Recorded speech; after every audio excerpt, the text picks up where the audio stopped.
Your Excellency, Mr. President, dear participants of conference, on behalf of all attendees, I am honored to thank President Ilham Aliyev for his participation today at our conference and for willingness to share his vision for the future of the region. President Aliyev is the founder of our university and has always been a strong supporter of educational reform in the country.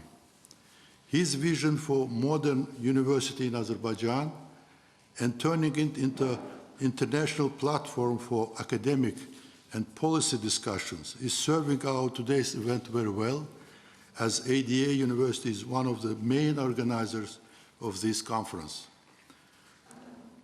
Mr. President, welcoming you at our university, I would like to take this opportunity and on behalf of faculty and students, congratulate you with decisive victory in Karabakh War, which has resulted in the liberation of internationally recognized lands of Azerbaijan and restoration of territorial integrity of our country. We have longed and dreamed of these days for 30 years, and your leadership, as well as heroic sacrifice of our fallen heroes, have given Azerbaijani nation this wonderful moment of joy and glory. Dear participants, we are holding this discussion following your trip to Agdam, one of the liberated regions of Karabakh, where you have witnessed destruction and the horrible impact of Armenian occupation. The war is over, and now is the time for the new vision for South Caucasus, with a focus on development and cooperation in order to make Karabakh one of the best regions of the world. Faculty of our university have been involved in various policy formulation meetings, as well as conduct of repatriation survey among the IDPs to help our government in reconstruction efforts. Your contribution, ideas, and input in this regard come very helpful to us, and we thank you for traveling to Baku and joining our conference. Mr. President, once again, we thank you for your time, and it is my great honor to pass the floor to you. Thank you. Thank you. First of all, I'd like to express gratitude to Ada University and to Rector Mr. Pashayev for organizing such an event. I'm glad that Ada University, within a relatively short period of time, became one of the leading universities in Azerbaijan and has a very broad international connections. Also, I'm very grateful to the participants of the conference for their participation, because as you can imagine, the situation after war is very fragile. Though the ceasefire is being maintained, but still there are a lot of questions about post-conflict development, and the topic of the conference is post-conflict development and cooperation. Therefore, once again, thank you to all the participants for your attendance. We consider this as not only a sign of interest to what is happening here in the region, but also as a sign of your solidarity with the people of Azerbaijan who suffered from Armenian occupation for 30 years. Before talking about post-conflict development, we need to understand that our lands were under occupation for 30 years. And we cannot exclude our memory, the memory of those who lost their family members, the memory of those who were deprived from the fundamental right to live on their own land. We cannot forget the atrocities we cannot committed by Armenian army. We cannot and will never forget Khojaly genocide. and the victims of, innocent victims of Khojaly genocide, organized by the leaders of Armenia and so-called Nagorno-Karabakh regime. Therefore, it's very important to understand that this memory will be with us. We will keep it in our heart. At the same time, we need to look to the future. Also, the destructions on the territories which we liberated are beyond all our worst expectations, because we more or less knew what Armenians have done to our citizen villages, because there have been from time to time some video footages, some information from some international representatives who managed to visit those lands. By the way, probably you know that foreigners who were illegally visiting then Nagorno-Karabakh were deprived from visiting the territories which you have visited.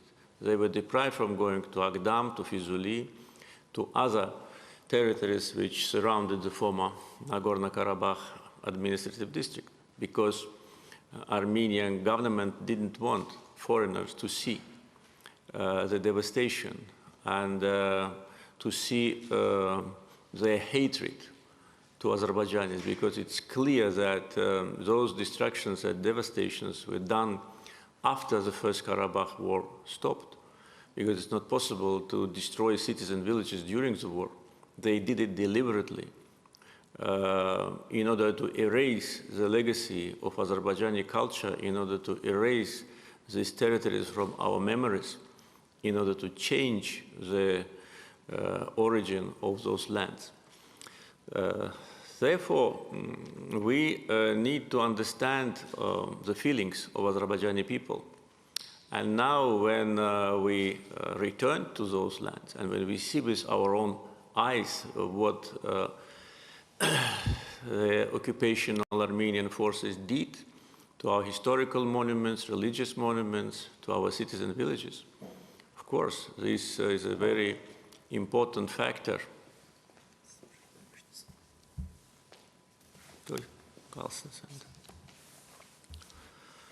This is an important factor in order to understand our steps with respect to post-conflict situation. You are all very well aware about what happened. You were involved in this process, you know, so there is no need for me to make kind of a long speech talking about 30 years of occupation. Probably I will conclude now in order to have more time for discussions. So thank you once again for being with us. Thank you, Mr. President. And with your permission, we can start our question and answer section, as we have more than 10 speakers who have subscribed for asking questions and expressing their comments. Our first question and comment starts with Matthew Breiser, former co-chair of the Minsk Group. Thank you, Mr. Hadjiev. Thank you, Mr. President. The honor to be with you. Very, very nice to see you in this new world. I want to pick up on where you just left off about the mindsets, both in Armenia and in Azerbaijan, and the fact that this decisive victory that Azerbaijan won through a combination of innovative technologies and tactics, but also incredible bravery, I don't think people understand that you conducted the war in a restrained way. The collateral damage or civilian casualties were at a minimum. You showed strategic vision by pausing after you won the military phase of the war in Shusha. Consistently, the war aims that were articulated were also consistent with years of negotiations and preliminary agreement back in 2009 on the so-called basic principles. I mean, the November 9-10 agreement is essentially the basic principles, except there's no possibility in the change of Nagorno-Karabakh's legal status, because Armenia didn't accept throughout the war that solution and then lost the war. So my question is there any sense in Armenia, do you feel it at all, that there is an appreciation that the way the war was conducted was actually quite restrained and then should create an opening for some sort of over time reconciliation. Oh, and the second question is, I'm supposed to ask if you might be willing to take a group photo with us later. Yes, sure, sure, of course. Thank you very much. Thank you for your comments. You are a person who was directly involved in the negotiation process, therefore you know what was our position, you know what was Armenian position, and always Azerbaijani position was constructive, because as I said many times during our meetings with your former colleagues, ambassadors of the Minsk group from France and Russia, that Azerbaijan always was interested in finding soonest solution to the conflict because we were the suffering side. And I had a strong feeling during negotiations, and I shared it with you, that Armenia doesn't want solution. They say they want, but they do everything in order not to have this solution. And what we've seen after we liberated the territories, those fortifications, those huge, maybe $100 million investments in mining, in the building these defense lines, we clearly understand that they were doing it in order to keep these lands under occupation forever. So their tactics was actually to be in the process of negotiations, I mean the previous governments, to have kind of a process to imitate, to negotiate, to agree on something, disagree on other things, but when it comes to making a decisive step, to step back, as it was in France, in Rambouillet, as it was in 2009, after Armenian side actually rejected the formula of settlement, which provided the liberation of the surrounding territories of Nagorno-Karabakh to Azerbaijan and leaving the so-called status for future negotiations. Therefore, this is how it worked, so you know it very well. With respect to our behavior during the war, from the very beginning, it was very clear that Azerbaijan is conducting not only the war of 21st century, but the war of new morality, if I may say so. When war started, my immediate commands to our military servicemen was to behave with dignity, to behave in a moderate way, and to do maximum in order not to damage civilians. And the fact that there have been less than 40 victims on Armenian side among civilians clearly demonstrated, because we were liberating territories, and some territories were illegally inhabited. Therefore, our attacks, our technical capability was aimed only on military objects. And those less than 40 victims which Armenian side had, most of them, those people were participating in the military operations. They were civilians who were recruited to the military units, and they were part of military operations. The way how we treated those who were left behind also is a clear demonstration of the human nature of our policy and the human behavior of our army. There have been several elderly people left behind, for instance, in the province of Hadrut. And when our soldiers came, they saw these people, they were frightened. The elderly people, they spoke very good Azerbaijani because, they lived together with Azerbaijanis, and they were taken to the hospital. They were treated in our hospitals. Then when we decided, and the Red Cross was involved, to return them back, Armenians refused to receive them. One of the elderly who was in poor health conditions, they refused to receive him because they said that we don't want to take care of him. So we, together with Red Cross, put him to the hospital in Azerbaijan. So, with respect to the question, do they in Armenia appreciate our behavior? I would say no. And this is a very unfortunate development of events, because if we are talking now about post-conflict situation, we need to concentrate on some elements which can lead to future reconciliation. But there has been such a long period of deliberate policy of demonization of Azerbaijan, inventing stories, presenting Azerbaijanis as enemies, as those who, occupied Armenia or occupied Karabakh. So probably it takes time for the society to understand. And not only during the war, but even after war, what we have done. We returned more than 1,500 dead bodies of Armenian soldiers. We are still participating together with Russian peacekeepers in these searching operations. And I can tell you that in the first Karabakh war, we had almost 4,000 missing Azerbaijani soldiers. None of them was returned. None of them. So this is the difference. We provide easy transportation, logistical support to Russian peacekeeping forces through our railroad. They bring their goods by the railroad to Barda. It's much easier and cheaper rather than to fly to Yerevan and then go 5 hours or 6 hours by Lachin corridor. And many other elements I can bring. We allowed Russian Gazprom to transport natural gas to Armenia through Azerbaijani territory because of the repair work on Russian territory. We could have said no, but we said yes. This is another sign, another gesture.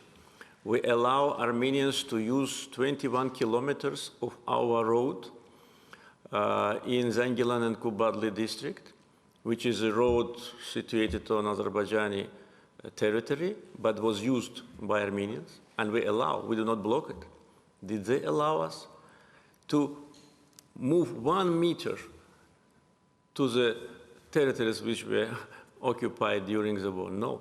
So these are all unilateral steps, and it's not only a gesture, it's a deliberate policy of turning the page of the war. And I said, despite of what I said in the introductory comments, that we will never forget. At the same time, we need to look to the future. And I think here we expect more activity from human society, civil society, of Armenia, because neither government nor opposition today will not even afford them to say any, even not a positive, a neutral word about Azerbaijan, because it's a concept of Azerbaijanophobia. It's decades of cultivation of hatred against Azerbaijanis now actually deprive them from their right. But I think they should find courage, and they should start telling truth to Armenian people, because the war is already in the history, the conflict is resolved, and we need to look to the future. Thank you. In our list, our second question for Mr. Lawrence Boyers, Reconciliation Resources, and Lawrence Boyers joins us online version. Mr. Boyers, the floor is yours.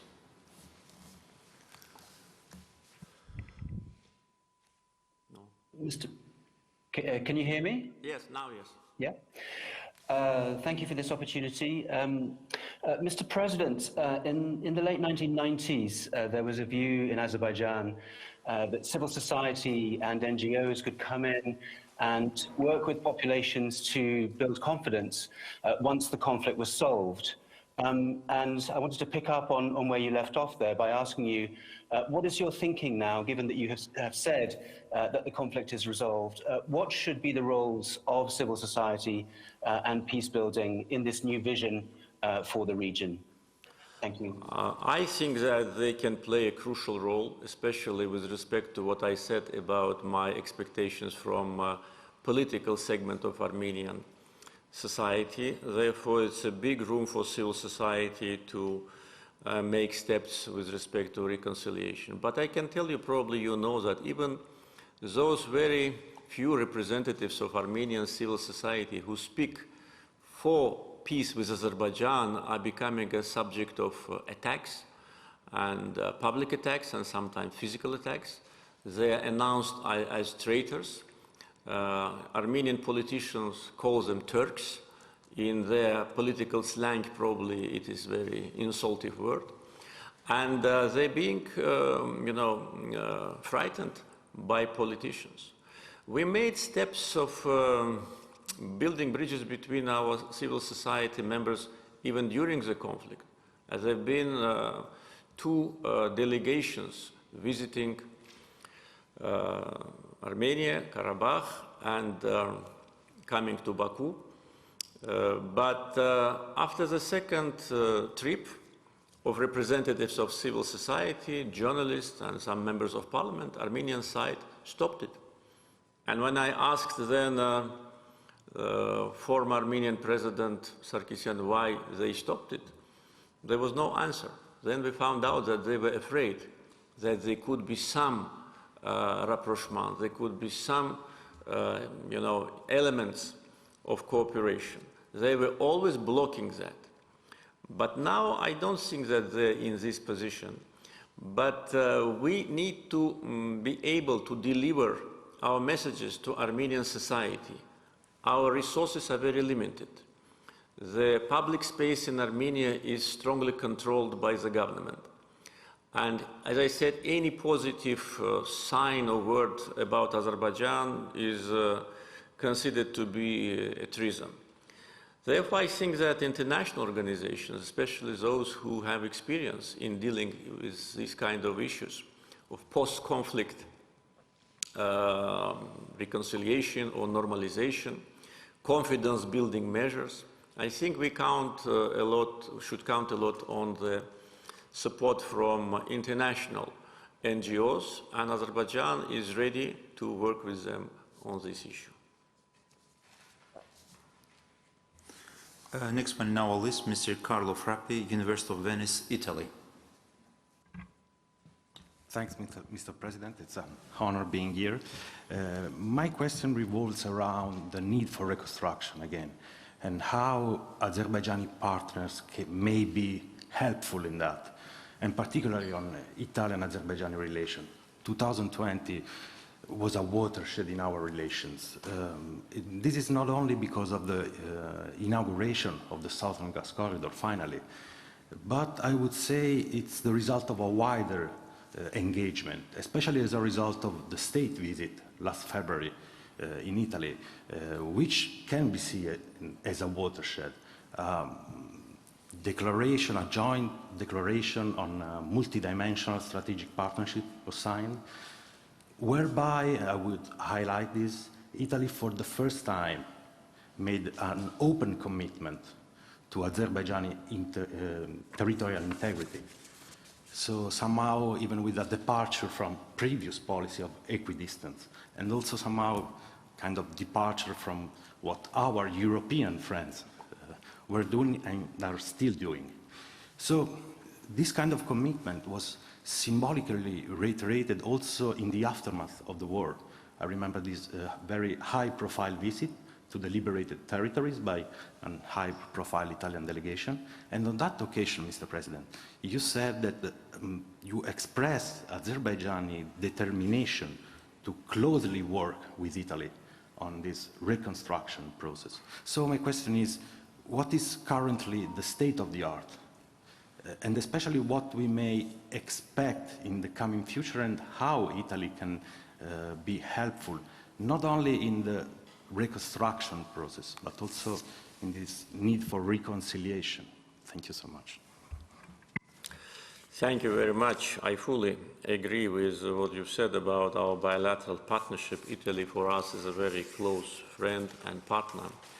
And I still remember my visit, a state visit to Italy last February. As you know, before that, the president of Italy, Mr. Mattarella, paid a state visit to Azerbaijan.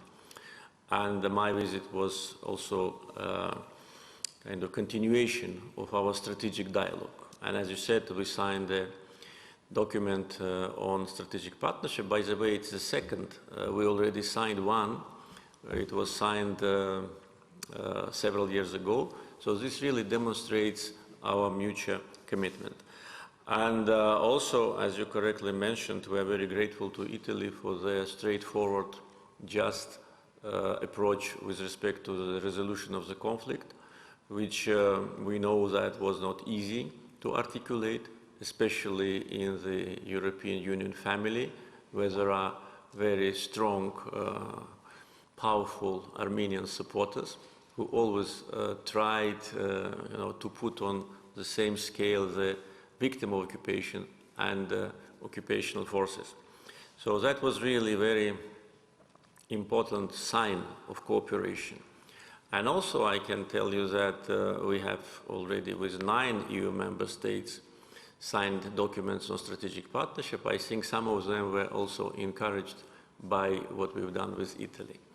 So our political relations are excellent. We continue strong cooperation, and this cooperation was already tested during the conflict and in post-war period. And as you correctly mentioned, the visit of Italian delegation to the liberated territories is considered by us as another sign of support. I can tell you that from the very first days of our plans for reconstruction, we invited Italian companies. We invited them through Italian embassy. Here, by the way, the ambassador who already terminated his duties was very active in promoting Italian interests and Italian business, and he is a very good friend of Azerbaijan.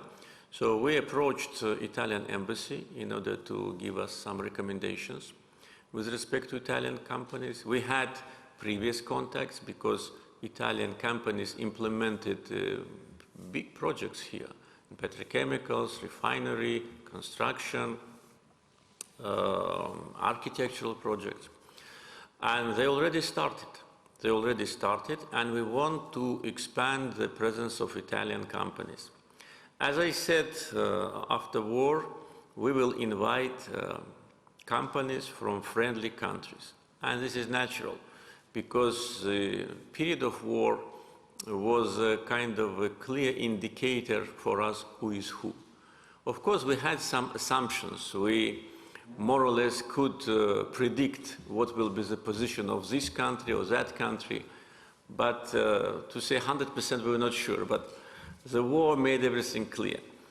Among the areas where Italian companies already have been invited, I can tell you maybe one of the most important, we invited Italian companies to participate in the project of different museums and war memorials, because we will have museums of victory and war memorials not only in Baku, but in other cities liberated. So this is one area. Another area where we invited Italian companies already is power generation. Already the contacts have started, and after war already not only contacts, already some preliminary documents have been signed, because there's a huge potential of power generation on the liberated territories, particularly renewable, water, sun and wind, and already preliminary documents have been signed. We count very much on using Italian experience in developing agriculture on the liberated territories, because it's a very good fertile soil on those areas, and we can have maximum productivity.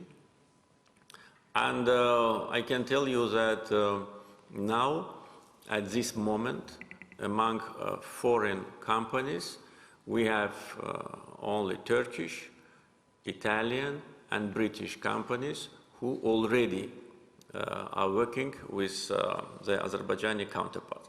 Of course, we are now only in the first stage of development, though physical reconstructions have already started.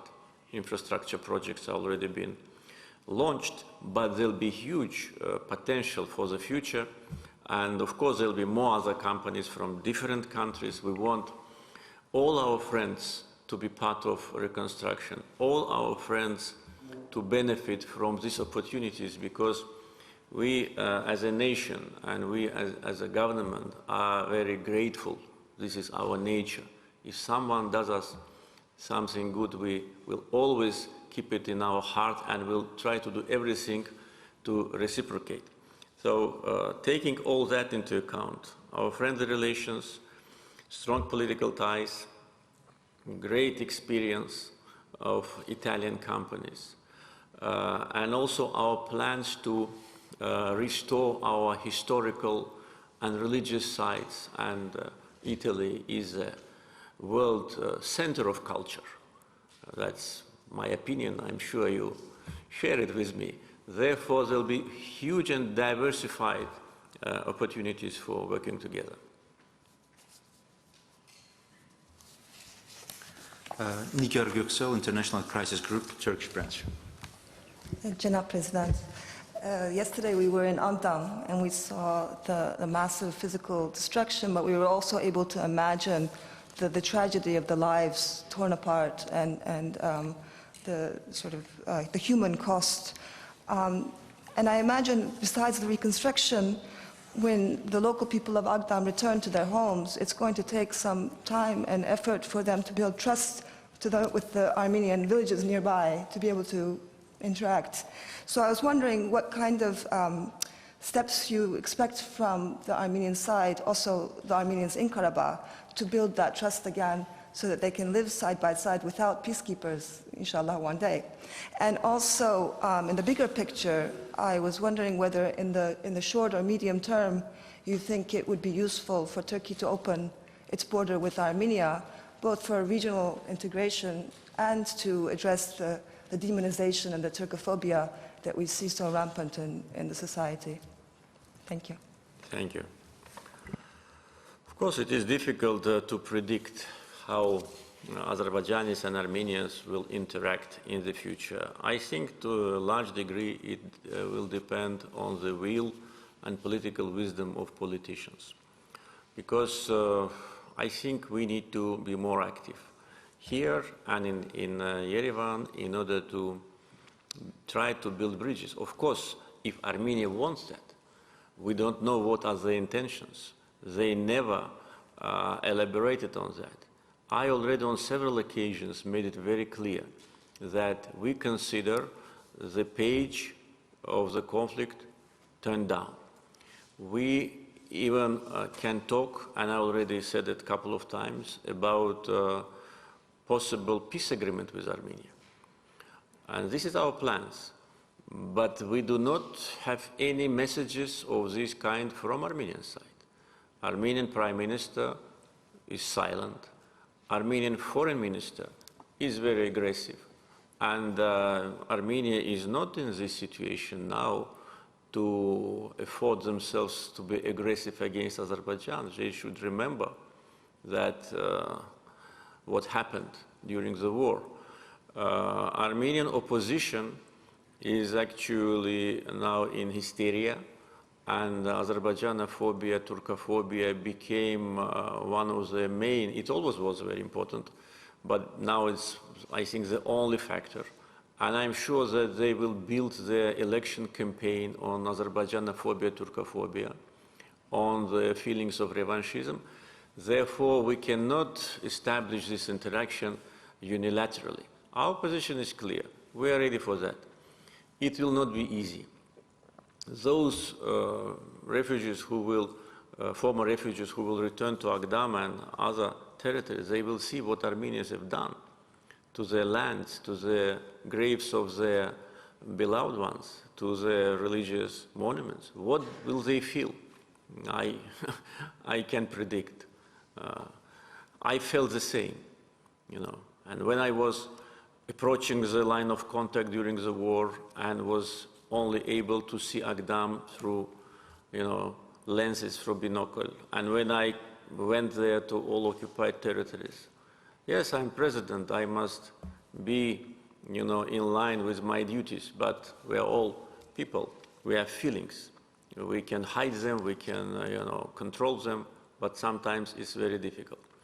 So I cannot predict what will be in the contrary, I can predict what will be the feelings of former Azerbaijani refugees, but as a president, as a person who looks to the future, we will do everything if Armenia has positive signals to us to try to build these connections. And what already have been done from our side, unilaterally, I already mentioned, is a clear demonstration of that.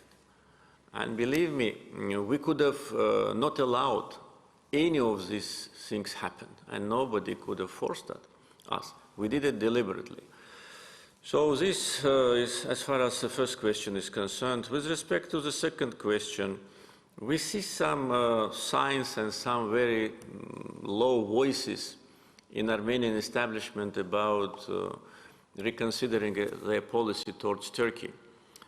Even during the conflict, on several occasions, I was talking about that, saying that this is absolutely unacceptable and strange that such a small and impoverished and weak country as Armenia has territorial claims such a great and powerful country as Turkey. They, were so much under their ideological dogmas, and this Turkophobia became a national policy that they even lost the feeling of reality. And as far as I know, the Turkish government is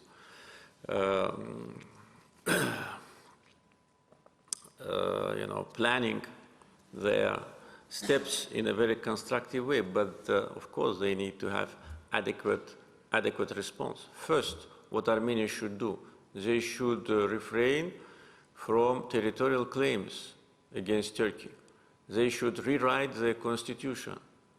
They should adopt new constitutions. They're planning to do it, but that's for political agenda of the government. The government wants to strengthen their political position. But at the same time, I think that I can give them good advice to remove from the constitutional territorial claims to Turkey. I don't know in which country's constitution there is a territorial claim to other country. I think it's a unique situation. And everybody should understand that there have been wars and wars and wars throughout the history. And their fake history with respect to so-called genocide has nothing to do with reality. It was war, it was situation when people were fighting with each other, countries were fighting with each other, but then there was a reconciliation. And by the way, at that time, Armenia not only had difficulties with Ottoman Empire, they had also difficulties with other neighbors. And why they only selected Turkey for their unjustified attacks.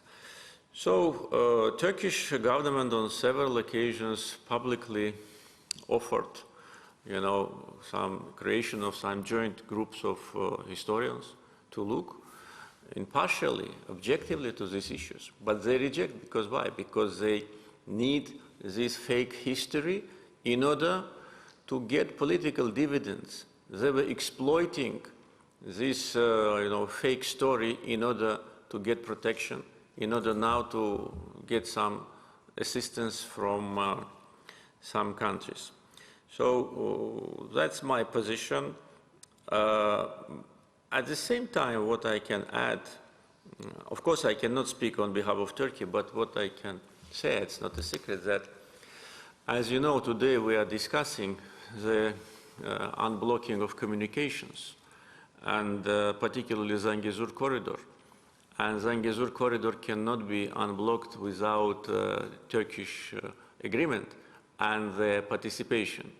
Though Turkey is not present in a trilateral working group on the level of deputy prime ministers of Azerbaijan, Armenia, and Russia, but Turkey is informed by us about what we discuss. And if Armenia wants to put an end to difficulties with communications, if they want to have any opportunity to become a transit country, it's only Turkey which can provide them with that. And as far as I know, Turkish government is ready. So again, the ball is on Armenian side. They need good doctors. You know, I said many times, they are poisoned with poison. This poison mainly comes from the diaspora, which sits in a very quiet and nice places in southern France, in California, in Krasnodarsky Krai, in some other capitals, and enjoys their life. And they want those Armenians in Nagorno-Karabakh, in former Nagorno-Karabakh, and in Armenia to be their hostages and be their tools for them, you know, to pursue some ambitious and chauvinistic ideas.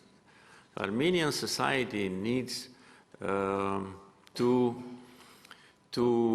destroy the Iron Curtain, if I can talk about these analogies. They are living in the Iron Curtain, and they've been, influenced by these poisonous ideas. And we are ready to help them with that. Next speaker in our list, Stanislav Krichin, Academy of Sciences, Russian Federation. Mr. President, it's a great privilege to be with you today. Thank you for your time. My question is about future of Azerbaijan. Everybody knows that in less than 2 months, Azerbaijan will celebrate the 30th anniversary of its independence, and by this time, probably Azerbaijan has resolved the key question, key goal for its independence, the restoring of territorial integrity.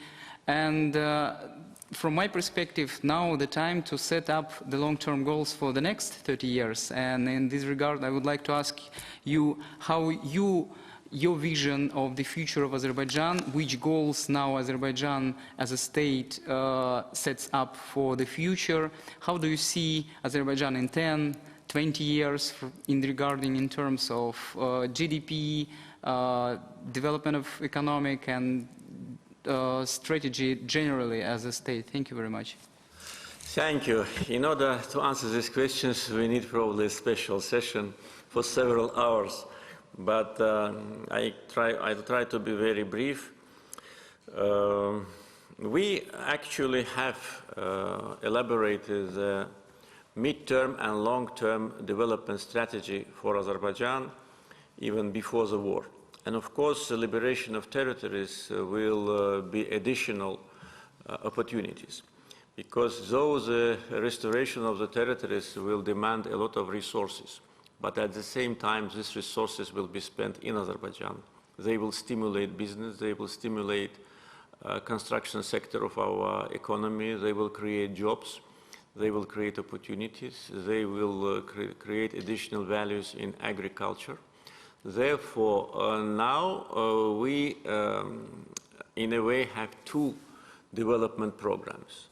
First is an annual development program which we approve every year, and also the development program until 2030. And the second is a development program for Karabakh reconstruction, which is now only in the phase of beginning.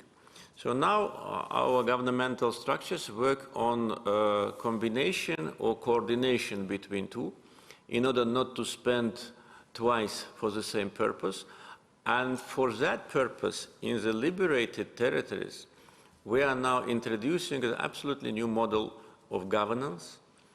There will be different model of governance of presidential power, presidential administration, and there'll be a very modern approach to development, not only during the reconstruction, but after reconstruction also. Therefore, we are now evaluating all our resources, which have been illegally exploited by Armenia. There is a big potential for mining in those areas. And by the way, we already started illegal procedures against some so-called businessmen who were illegally exploiting our copper and gold resources on the liberated territories. There's a huge potential for renewable energy, especially energy of wind. And in some parts of the liberated territories, for instance, Lachin-Kelbejar, it's a huge potential for wind. In Jabrail, Zengilan, huge potential for solar. So that is, and also water. Now we got access to our main water resources after we liberated Lachin and Kelbejar, because most part of the water resources which Armenian population in Karabakh is using are taking source there. We are now in the process of restoration of 12 hydropower stations, which Armenians destroyed after war stopped until they left Kelbejar. So within 15 days, they destroyed 12 hydropower stations. You know, that also demonstrates their feelings and their policy. Of course, we want to create very special living standards on those territories, because people who will go back there they suffered for 30 years. They need to have decent life. Therefore, the first pilot project of a smart village already started. City planning already started. So Karabakh will generate a lot of GDP in non-energy sector of our economy. Also transportation, free airports already are in the process. In one airport already works have started. Railroad connections. So Zengilan can become an important transportation and logistical hub, taking into account its location and close proximity to the neighbors. With respect to the rest part of Azerbaijan, our main strategy is to develop non-energy sector of economy. Reforms which we implement bring good results. Mainly we see these results in good governance. We have collected more tax and custom duties these 3 months than we planned. The surplus is around 400, 500 million manat. So our budget is based on $40 per barrel, and even if it's $30 per barrel, people of Azerbaijan will not feel it. So industrialization, attracting more investments to non-energy sector, business opportunities. You have probably heard that the leading rating agencies improved our ratings. On the World Bank Doing Business report, we are number 28. So business climate is improving. And we have very educated people and young generation, which now is generating ideas, and it's hope for the future. And as I said, during the war, the biggest burden of war was on the shoulders of those who were children when I came to power. So we managed to help young generation to develop.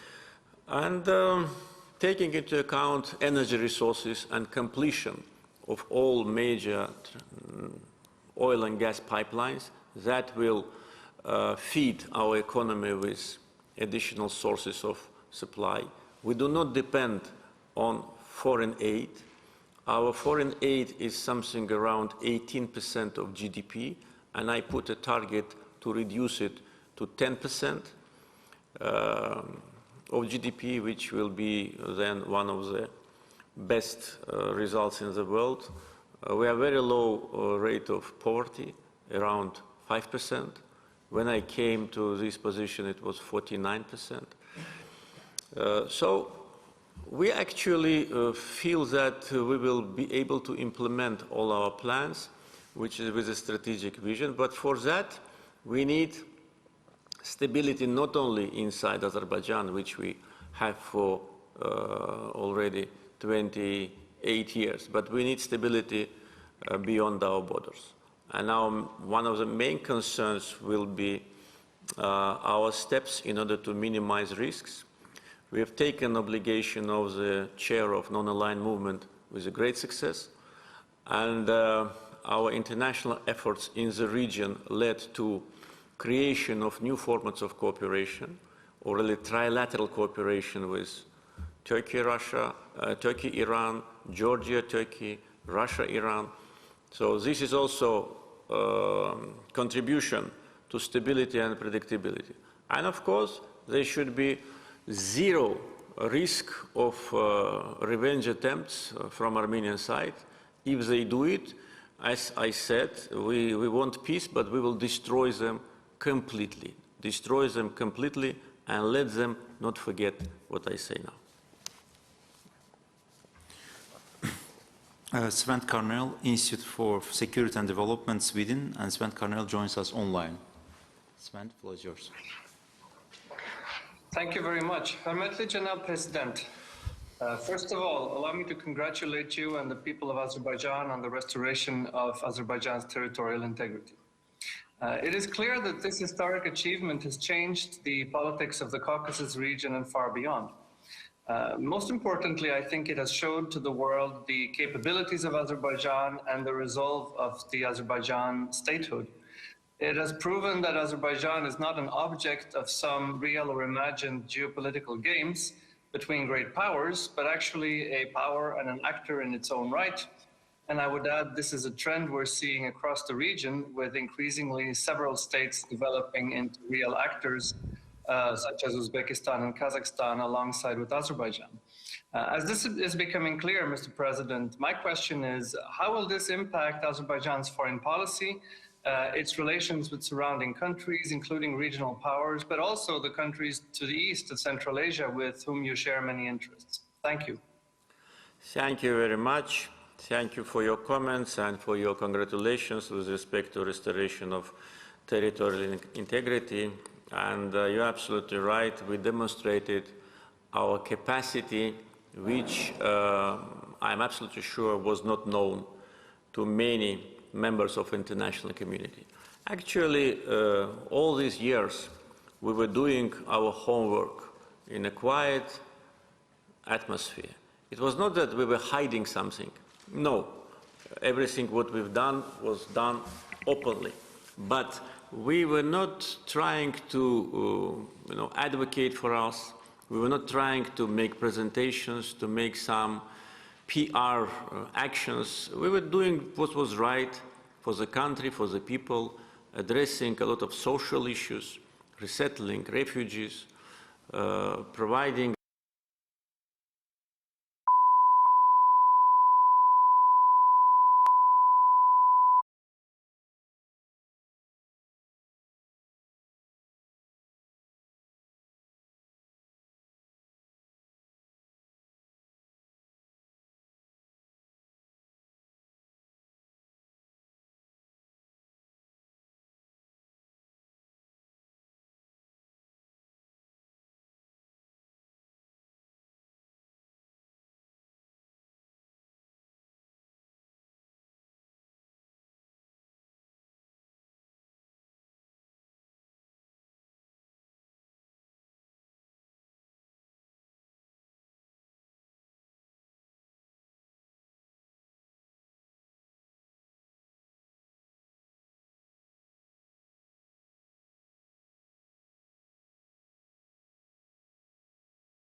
restore by force our territorial integrity if Armenia doesn't do it peacefully.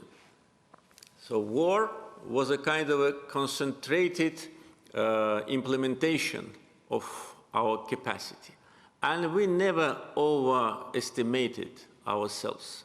We never thought that Azerbaijan is number 1 or number 10 issue on the agenda of the leading countries. No, they have another issues. And we are fine with that, because the less big powers remember or think about us, the better for us. Now, what will happen and what is happening now? With respect to the neighboring countries, relations developed successfully, and the war demonstrated once again. I don't want to go into much details, but basically we are satisfied with behavior or actions of our neighbors. Of course, we are very grateful to brotherly Turkey for very strong political and moral support from the first until the last day of the war. But with respect to our three other neighbors, our main target was that them to be neutral. And it happened to a certain degree, in some countries to a large degree, but nevertheless don't want to go in much details. And after-war situation also demonstrates that now our neighbors share our views with the regional development. And by the way, we already discussed it with our neighboring countries and how the region should develop, what should be the projects of transportation, of logistics, energy cooperation, trade, etc. So we don't have any division. It's true that Armenia did not yet publicly declare their policy, but what they do de facto, I think, is also satisfactory. I mean the government. With respect to our neighbors across the Caspian, also relations were developing very successful, and with each of them we have a special track of cooperation. The biggest part is related to transportation, because Azerbaijan, after completing all the transportation and logistical projects here, like railroad connection with Turkey, seaport and highways, became already important transportation hub. Though we are landlocked, but nevertheless we participate actively on east-west and south-north transportation corridors, and now more countries are involved in these projects. So main area of our cooperation with our neighbors across the Caspian is transportation, but not only. We are working very closely on how to increase volume of mutual trade, how to provide better opportunities for mutual investments. Already answered the question. Sorry, Mr. President, there was a minor technical issue. We'll continue to our questions. Mr. Khalid Taimur Akram, Pakistan Center for Global and Security Studies. Thank you very much. And Mr. President, on behalf of people of Pakistan and Pakistan, I would first like to congratulate you on this victory.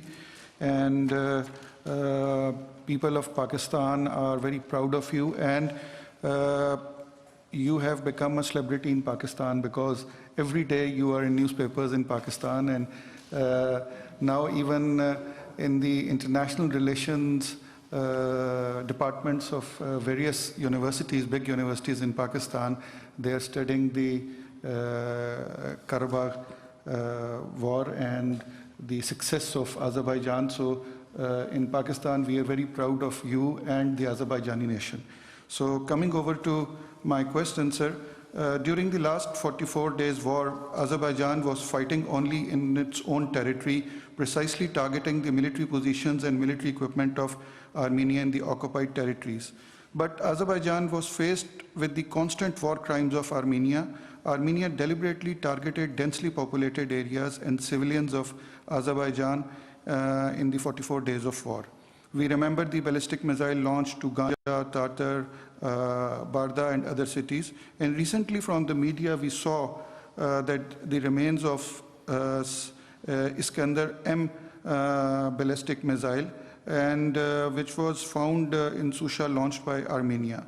Before, it was also mentioned by the Armenian Prime Minister too that Armenia has launched Iskander M missile on Azerbaijan during the war.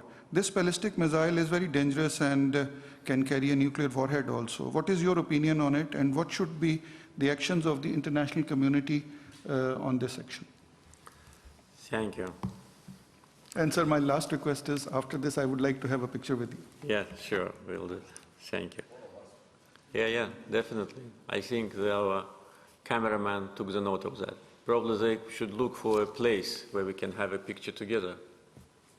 Yeah, maybe you look and find us, maybe outside, in front of the building. Yeah. Thank you. Thank you for the words of congratulations. Thank you to Pakistan. I'd like to ask you to convey my gratitude to the people of Pakistan for continuous support during the war. And Pakistan was among the countries which openly supported Azerbaijan from the first days of the confrontation. And until the last days, always Pakistan was on our side. We are very grateful to Pakistani government and Pakistani people for a very consistent approach to the issues related to our territorial integrity. Maybe our participants, many of participants do not know, but Pakistan is one of the very few countries which did not establish diplomatic relations with Armenia because of the aggression and occupation. And there are only very few countries like Pakistan. So we always are grateful for that, and this is a real sign of our brotherhood. And probably you know that during the war there have been many flags of Turkey and Pakistan in our cities, and it was, we of course were telling who is supporting us, and our people, that was coming from the hearts of the people. With respect to the war crimes committed by Armenia, it's not for the first time. They committed war crimes during the First Karabakh War, but at that time it was different informational, how to say, environment, and many facts of atrocities and barbarism were not documented, or if documented, they did not reach the international audience. Therefore, they managed to hide their, war crimes.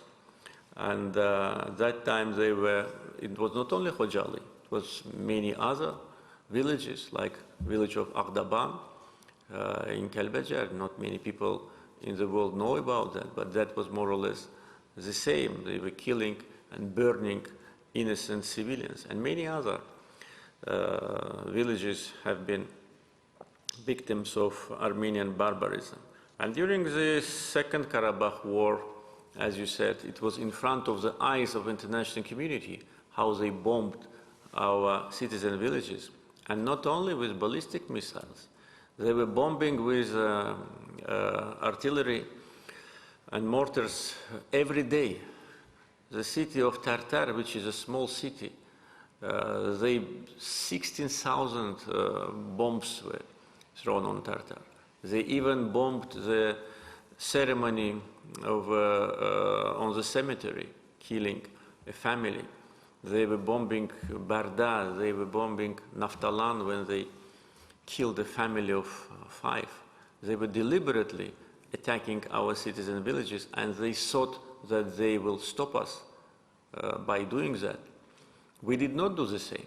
We never hit any village or any city. We hit only, yes, military objects which were in Hankendi, but we hit military objects. And using ballistic missiles on the sleeping city of Ganja was a clear indication of their barbarism, because that ballistic missile, it had a target. It was not by chance that it hit a residential compound. It was a targeted attack at night when people were sleeping, and not once, several times. And also what they've done after that, they said it was not them. Officially, Armenian officials said it was not Armenians who did it. But then who did it? Who? Ourselves? You probably know that they even wanted to put a blame for Khojaly genocide on Azerbaijan.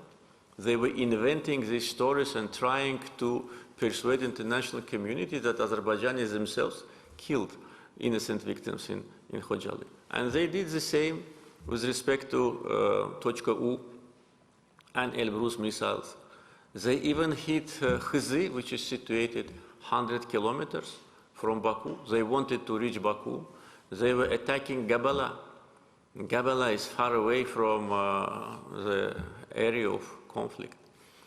So, Barda, Agdam, Arjabadi, Fizuli, Goranboy, Naftalan, Khizi, Gabala, you know, that's what they were doing. And there were no military installations. And of course, the news about Iskander attack was a surprise for us. When Armenian Prime Minister said that they used Iskander but it exploded only 10%, everybody was laughing. Probably he could not properly deliver the message which he wanted to say. And when I was asked in the end of February, I said, I didn't say they didn't do it.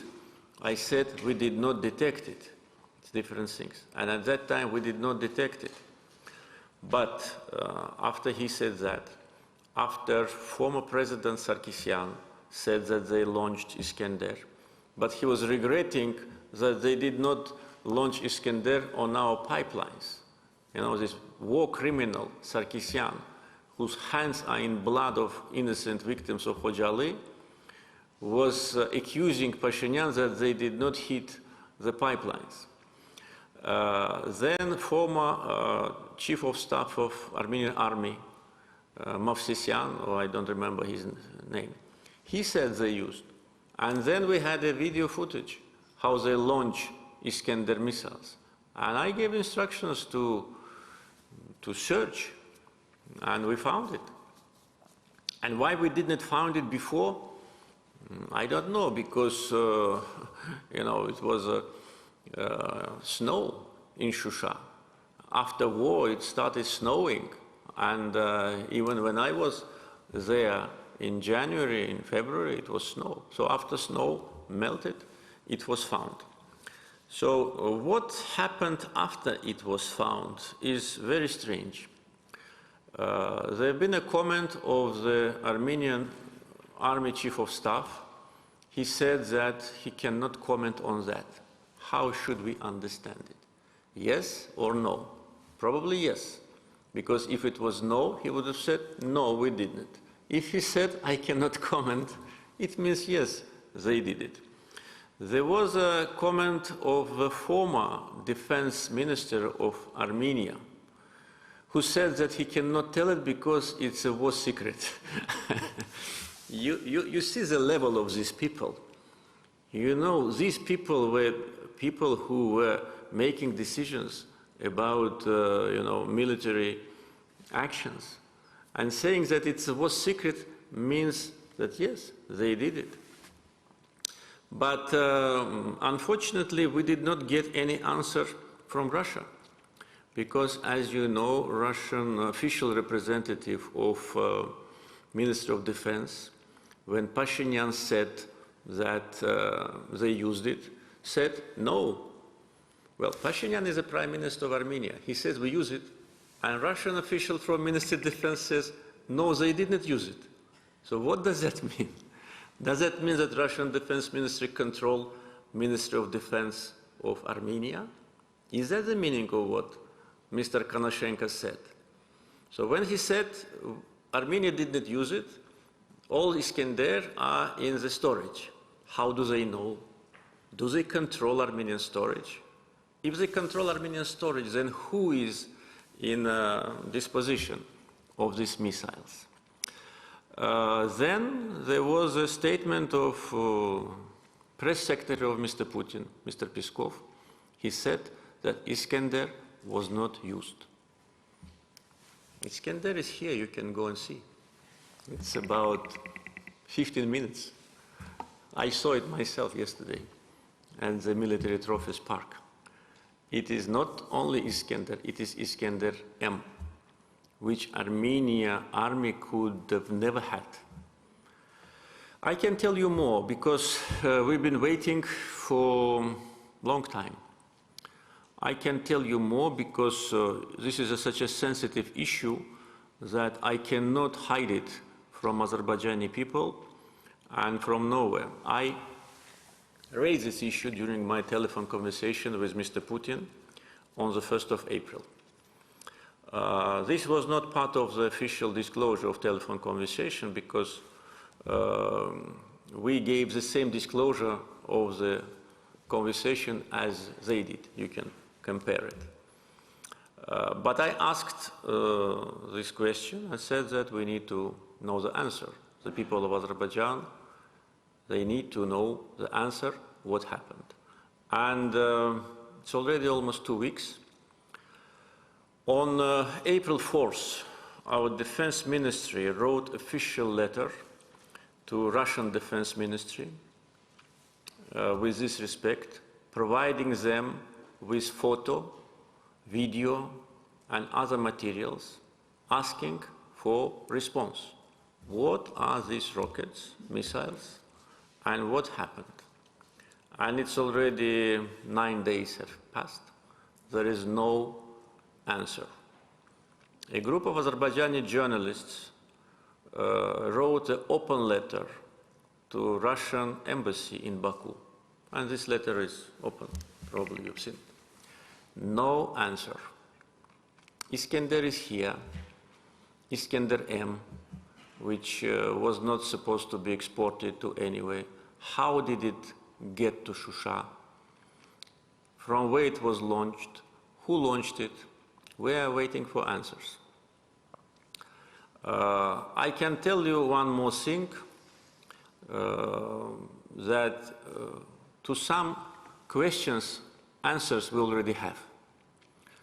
But we're waiting for official answers from Armenia, because these missiles were launched from the territory of Armenia. We know precisely from where, and these questions must be answered. You know, it's a serious issue. It's not just ordinary missile. And it was launched, and how many of them were launched we also know, and when and from where. But we need, Azerbaijani people need to have answers to these questions. Next speaker on our list, Dennis Samut, Links Organization, United Kingdom, and Dennis is online. Dennis, Mr. President, thank you very much for being with us this morning and answering these questions so comprehensively. War is always a costly affair, and the 44-day war has resulted in the death of thousands of people on both sides. Yet we also know that as a result of this war, hundreds of thousands of refugees and IDPs now have the prospect of going back home. And that is certainly something that I think we can all celebrate. The war and the results of the war have opened a number of prospects for regional cooperation. Yet, as I think you hinted already in your presentation, there are still some unresolved issues. I want to ask 2 questions. The first is, you have said many times that the Karabakh conflict is over now. Does that mean that Azerbaijan is renouncing to the use of force to regain what is left of Nagorno-Karabakh under Armenian control? And the second question is related to the 10th November trilateral declaration. So this declaration, we all agree, is of great importance and has the potential of changing the dynamic in the South Caucasus. Yet it remains a trilateral declaration. Does Azerbaijan consider the idea that this trilateral declaration be embedded in a United Nations Security Council resolution, that would somehow give it global and international legitimacy and make sure that all the parties abide by this provision? Thank you very much. I fully agree that the declaration of 10th November is of great importance, and actually, though it's not a big declaration, but it actually covers all the important elements and also shows that Nagorno-Karabakh conflict is over. Frankly speaking, we did not think about any kind of international legitimization of this resolution. We were not approached by neither Russian nor Armenian side with that respect, so that was not something which we considered. We thought that the declaration is signed and Russian peacekeepers are there. The declaration is fully implemented, and the most important is that it is being implemented, and most parts of this declaration already are implemented. With respect to UN Security Council resolutions, we know what happened to those resolutions which were adopted in 1993.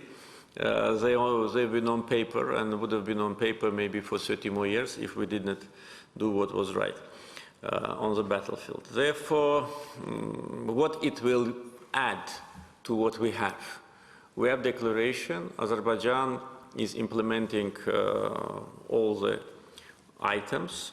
Armenia was forced to implement items of declaration with respect to return of the remaining occupied territories.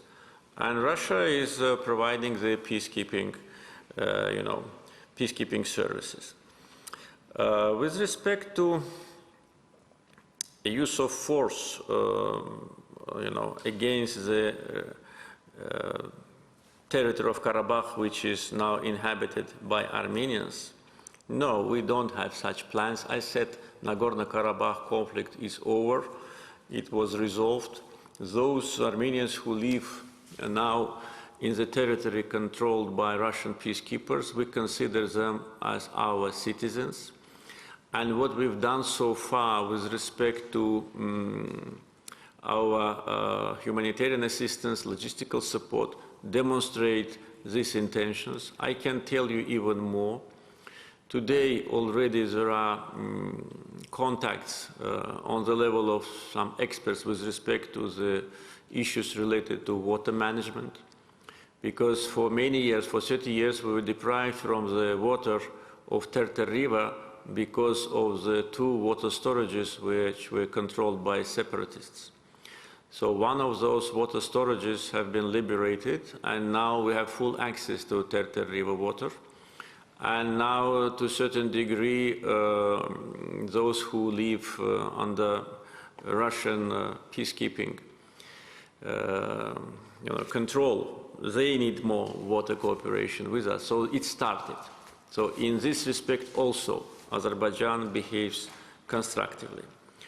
But, as I said, if Armenia would plan any kind of hostile operations against Azerbaijan, if we see, and we can see now, everything what we need in Armenia and everywhere, if we see that there is a 1% of the risk to Azerbaijani people or to our territorial integrity, we will use all our means in order to protect ourselves. But we will never, in the future, initiate any kind of hostile operations if we are not provoked.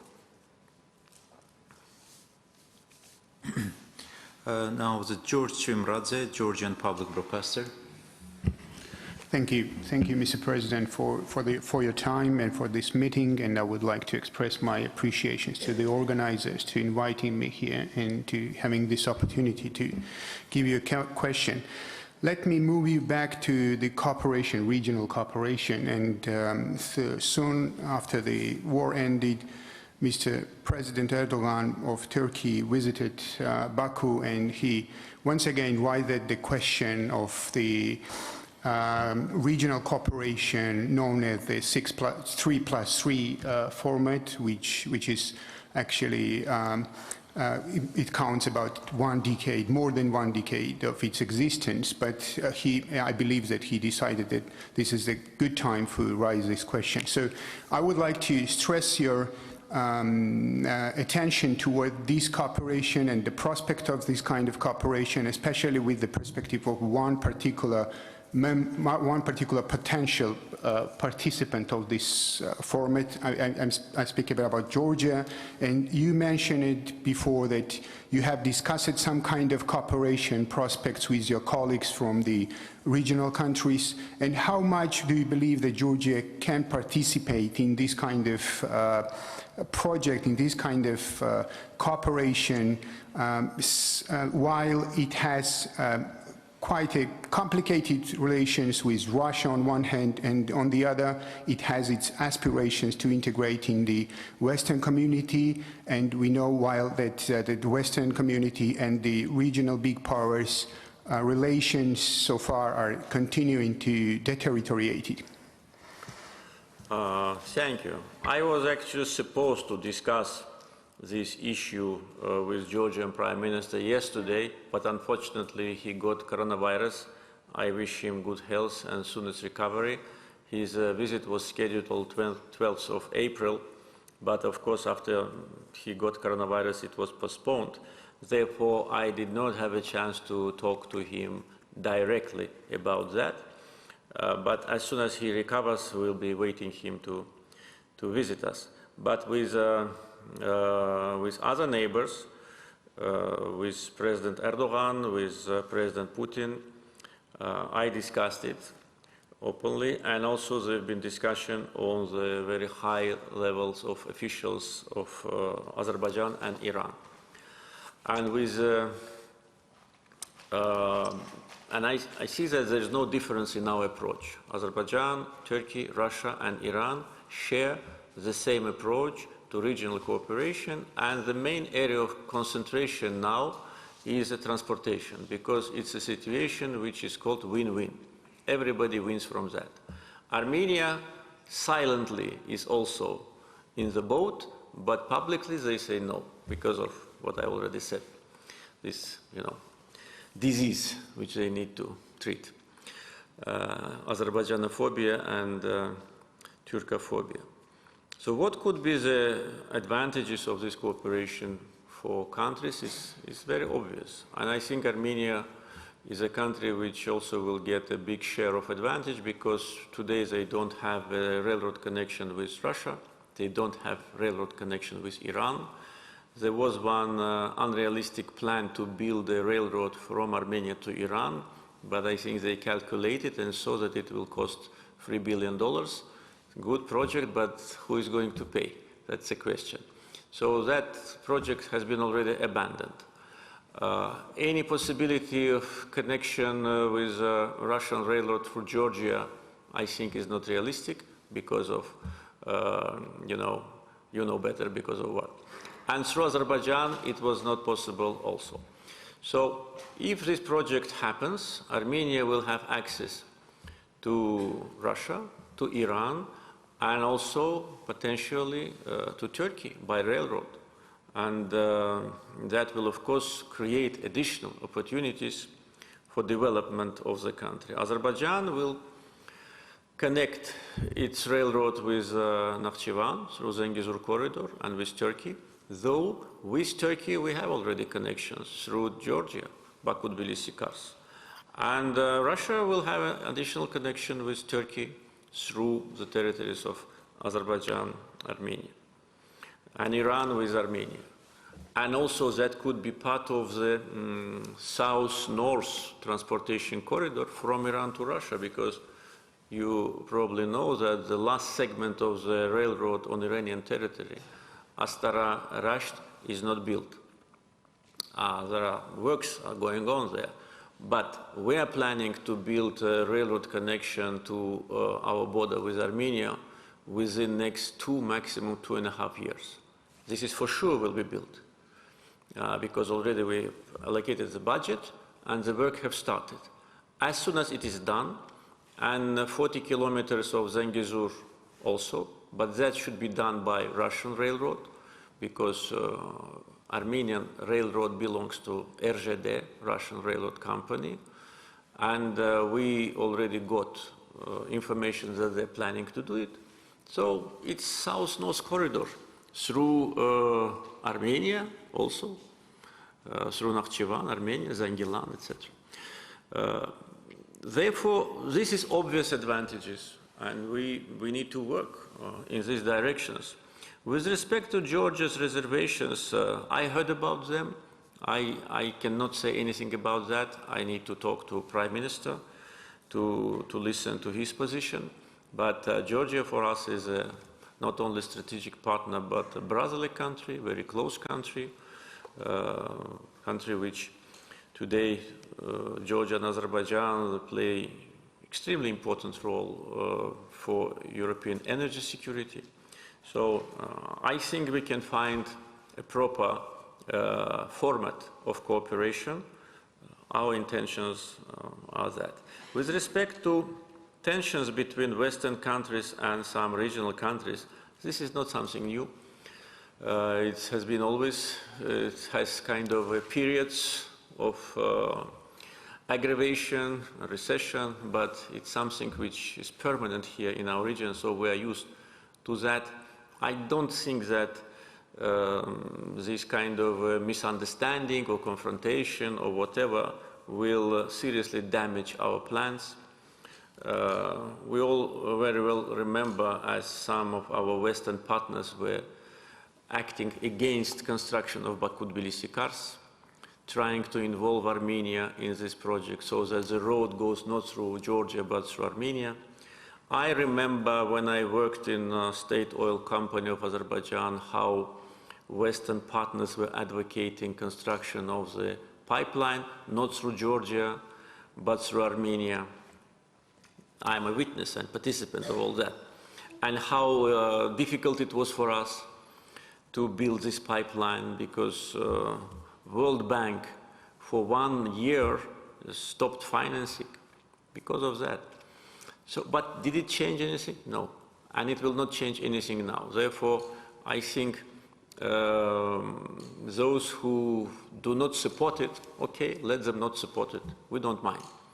But I don't think that any kind of interference or attempts to stop us from that will succeed. Therefore, I invite all those who are hesitant to be part of that, because that could be also additional corridor to Europe. And actually through Turkey, it will go to Europe. So everybody will benefit. Those who were against Baku-Tbilisi cars today are grateful to us for that. So I think it will be the same. But we will, of course, take into consideration any possible Georgian reservations with this issue. Michael Reynolds, Princeton University, United States. Thank you very much, Mr. President, for taking the time to meet with us. I and my colleagues are genuinely very grateful to you for giving us this opportunity to sit with you physically or virtually to discuss Azerbaijan's future and the future of the region. I would also like to say that I very much share your faith in the youth of Azerbaijan.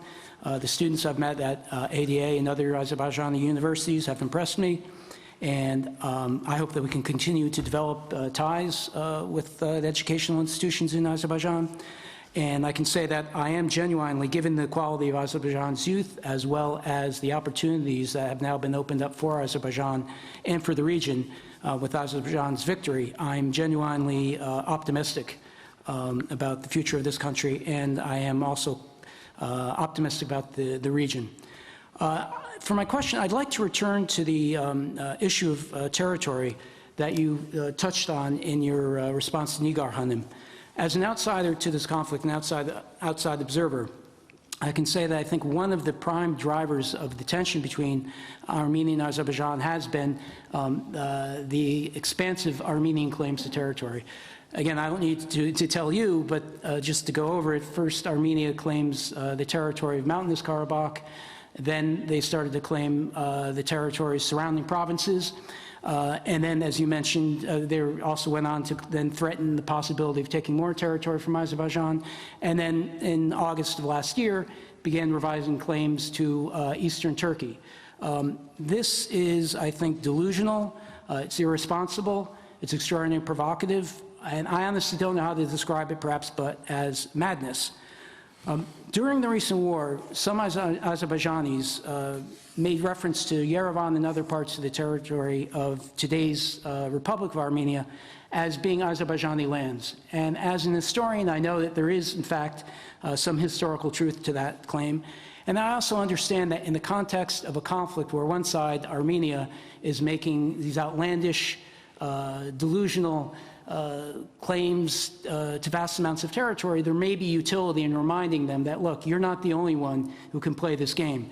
So I understand when Azerbaijanis have said that sort of thing to Armenians. But when I look at things from the Armenian perspective, and knowing their history, and then the current state of the Republic of Armenia, which is very small, as you know, the population is tiny, they can barely populate their own country. This is one of the things about their claims to all these vast territories, when they're barely able to hold on in their own country. And there are Armenians today who wonder if they're, even with the status quo, will they be able to sustain it?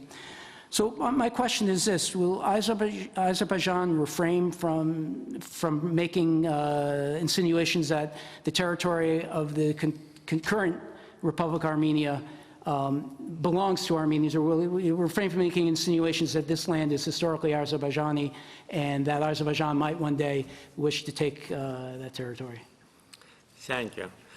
Thank you for your analysis. I fully share your views that it is you found the right word, the madness, to put forward territorial claims to Turkey and to the neighbors. But again, in the 21st century, it's very unusual that one country with a very limited capacity, which can hardly provide normal living standards for its people, has territorial claims to a country which is 10 times bigger and 100 times more powerful. But again, it's, I think, part of the psychology that was based on the feeling that the whole world owes them everything. And this psychology led them to this humiliated situation which they are now situated. And still they think that everybody should help them. Probably you know that the official Armenian government in their behind the doors discussions is accusing European Union for not helping them. They're accusing NATO, being a member of ODKB, kind of a counter-NATO military organization. They're accusing NATO of not helping them. They're accusing Russia of not helping them. They accuse everybody except themselves. They cannot understand that the problem is within themselves. They are the biggest threat to Armenia. The biggest threat to Armenia is now Armenian psychology. They need to change, and maybe this very painful lesson which we taught them, maybe that could be a turning point in their understanding of reality, and understanding that if you call yourself independent country, then the tail of your people is in your hand. If you want to be protected, well, it's clear they can join, as they call it, I don't know how to call it in English, союзное государство. There is a союзное государство, union state, union state between Russia and Belarus. Armenia, I know that some in Armenia talk about союзное государство, union state. Then let them put down their flag and become gubernia of some other country, and then they will be protected. So this is kind of addition to what you've said. And you're absolutely right. First they said that Nagorno-Karabakh is an independent country, and then they started to publish maps of all the occupied territories, calling it Nagorno-Karabakh, changing the names of our cities and villages. And then trying to, frighten us with this new war for new territories. It was the defense minister Tonoyan who was saying that Armenia is preparing for new war for new territories. So we showed what is new war for old territories, and now Tonoyan was kicked out. And this is a lesson to all the rest who still think that they can talk with us in this manner. We did, during the war, what was necessary. We went until those limits which were right limits, and we did not do more than was needed. I understand that you, in a very diplomatic way, saying that some Azerbaijanis claim that part of Armenia is ancient Azerbaijani territory. You mean me, of course, I understand. Thank you. Thank you for being so polite. And thank you for this question, because it's also part of manipulation in Armenia that I have territorial claims. No, I don't. And I can tell it publicly. But at the same time, we need to know the history. And I fully agree with what you said about young generations. Sometimes young generations, they don't know the history. And for instance, even ourselves, our generation, we were taught fake history. Those who were presented by heroes during when I was studying at school were actually criminals. And those who were eliminating Azerbaijani people, for instance, 26 Baku commissars. We were taught that they're heroes, they saved our homeland, but they were criminals, Shaumian and others, who were killing Azerbaijanis, conducting a massacre here, and many other, examples like that. Therefore, we don't want this generation, young generation, also to be not aware about the realities. So when I say that Zangezur is ancient Azerbaijani land, this is truth. Zangezur was given to Armenia in 1920, 101 years ago. Before that, it belonged to us. When I say that Göça, how they call Sevan now, is a lake where Azerbaijanis lived, it's also the truth.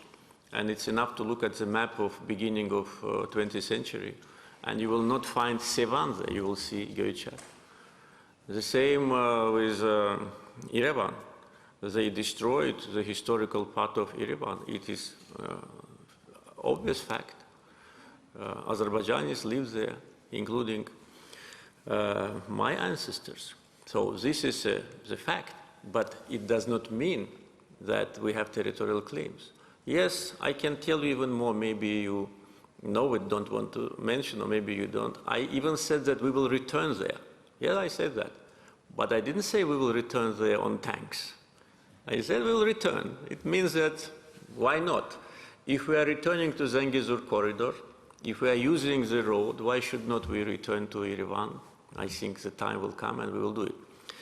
So once again, thank you for this question. It allowed me to make clarification and also to present my position. We will remember our history, but we don't have any territorial claims against any country, including Armenia. Thank you, Mr. President, for your precious time. We have the last three speakers. Amanda Paul, European Policy Center. She joins us online. Amanda?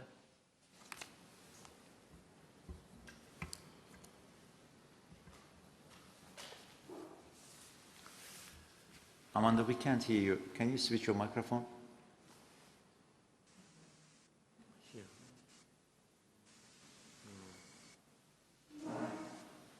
Amanda, we can't hear you.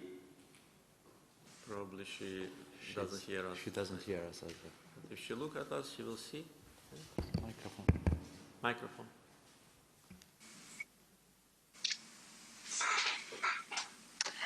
Amanda, can you hear us? No. Then we can. Sorry, Amanda, for that. There's a technical minor issue. But can she see us? She can see. No.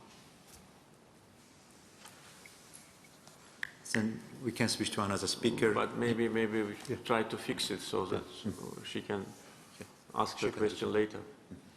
I will ask our technical team. Texniki komandamız zəhmət olmasa Amanda xanımın xəttinə bir daha baxardınız. Biz növbəti suala keçirik. Amanda will return back to you once we finish with the technical details. Julian Cifor, Center for Conflict Resolution, Romania. Thank you very much. Thank you very much, Mr. President. I'm very happy to come again to Baku and to see you.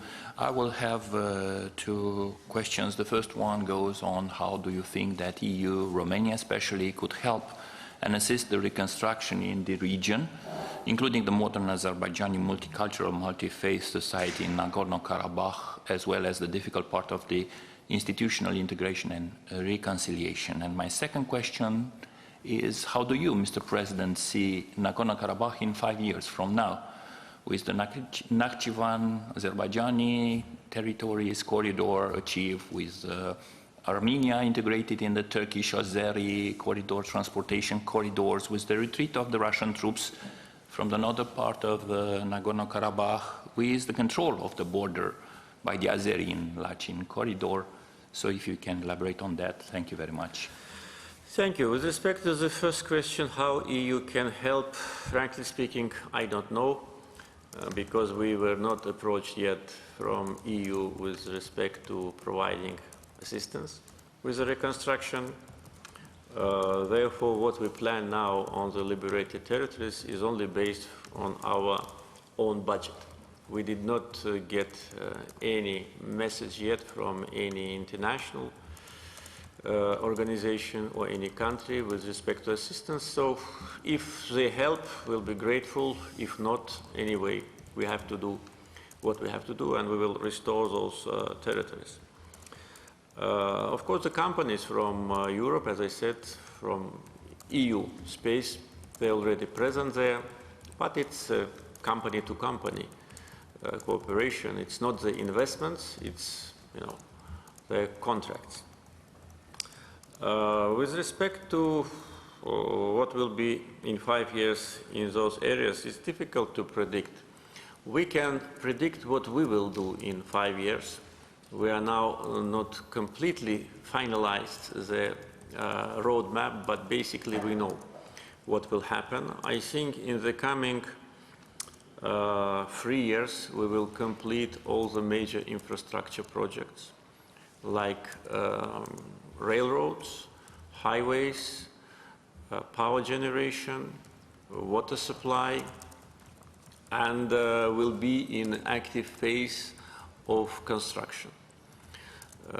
We need to do everything properly, to plan properly, to have a proper master plan for all the liberated cities, to have proper master plan for reconstruction of villages, so that people who return there, they have decent means of living, so they do not depend on the state, especially the area is very appropriate and the soil is good and water resources. So we want people who will live there will be financially independent.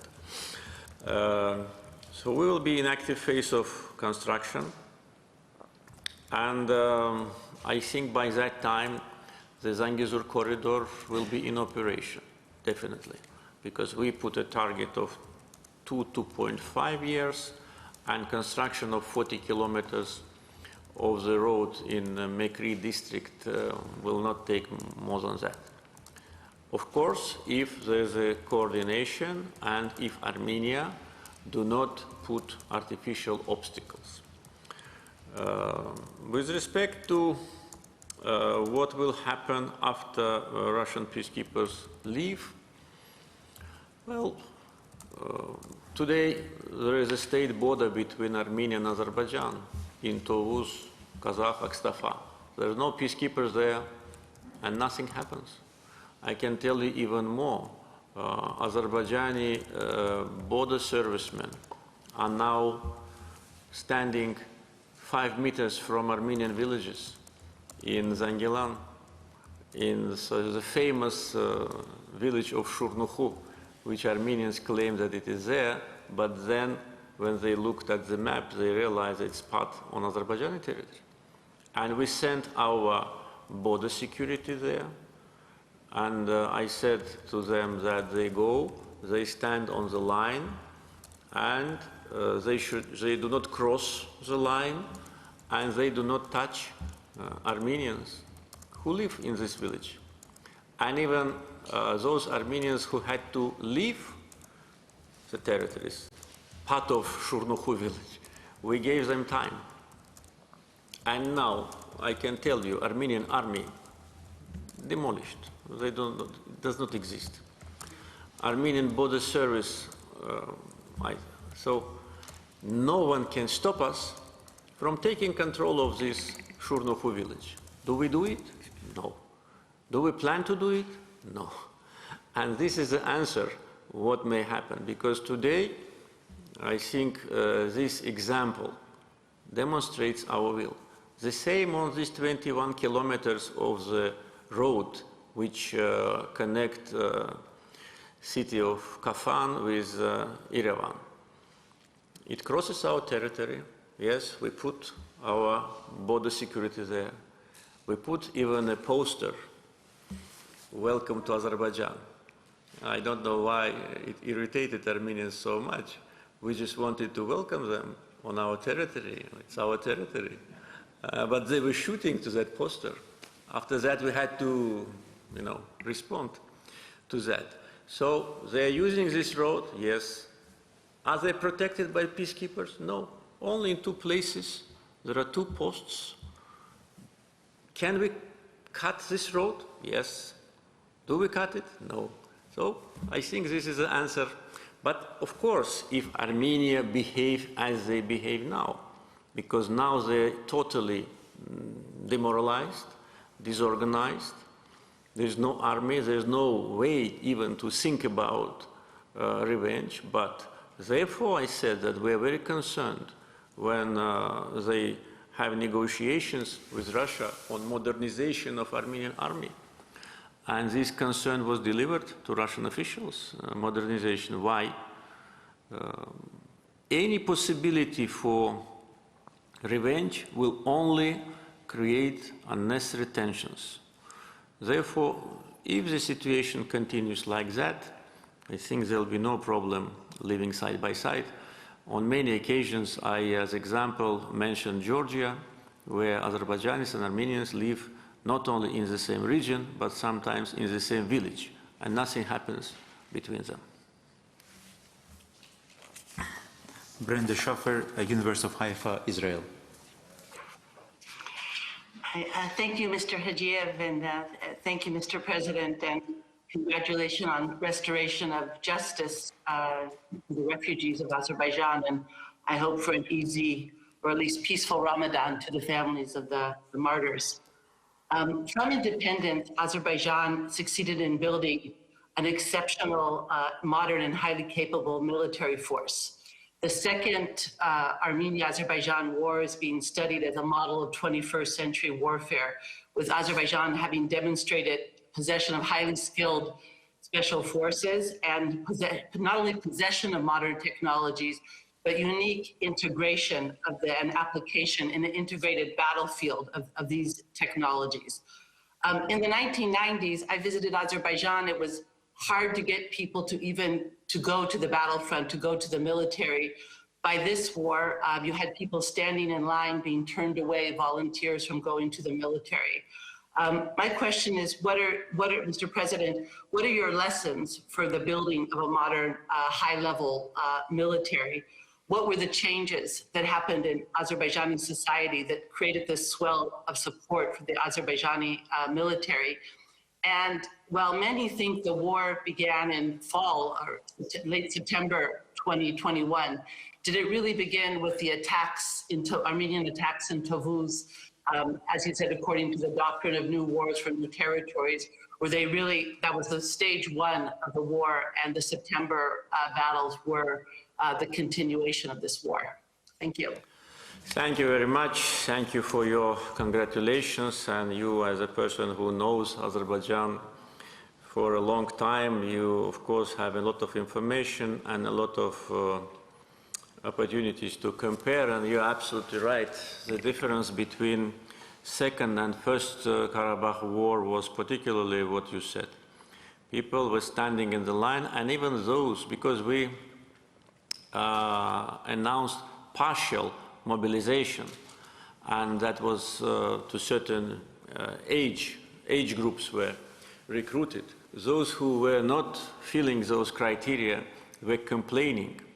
And I know many cases that our people were complaining and writing a letter, why they do not take me. I also want to go to fight. I also want to defend our motherland. And, you know, I think this is the main factor of our victory. Of course, we built a strong army. We did a lot of trainings. We bought a lot of sophisticated weapons, which helped us a lot to win and to save lives. Because without those weapons, we could have had much more victims. We had, I think, 2.5, 3 times less lost lives than Armenian army, taking into account that we were on the counteroffensive and we were going from down to the hills. The main factor was that even those young people who never seen those lands, their parents were, you know, born there. They, you know, fought as if they were fighting for their own homes. We've seen a unity of all the peoples who live in Azerbaijan. This is also one of the biggest assets. On many occasions, conducting international events on multiculturalism and cultural diversity, I always was saying that one of the biggest assets of Azerbaijan is a multicultural, multi-faith society. And during this war, representatives of all the nationalities, all the ethnic groups were fighting, you know, until the last drop of their blood. They're fighting for their motherland. So it was such a strong consolidation of Azerbaijani nation, which consists of representatives of different ethnic groups, but which are united by the feeling of motherland, by our language, by our statehood. So really, I was very proud, and I am very proud now that we managed to grow these people, because, as I said, most of those who were fighting and who lost their lives were children when I came to power in 2003. But always Karabakh was #1 item on all agendas, inside the country, outside the country, on all international events, whether related to war and peace or related to social economic development. Karabakh was always priority in my comments. And this is really a new Azerbaijan. Armenians did not know us well. They thought they are going to fight with Azerbaijan of '92. But Azerbaijan is different. People are different. Society is different. Motivation is different. They thought, and I know it exactly, their previous leaders thought that we will forget, that time will pass, everybody will be tired, nobody wants war. There have been such, you know, speculations sometimes in international media that Azerbaijan will never start anything because the country is developing, they will never risk, President Ali will never risk stability for some uncertain advantage.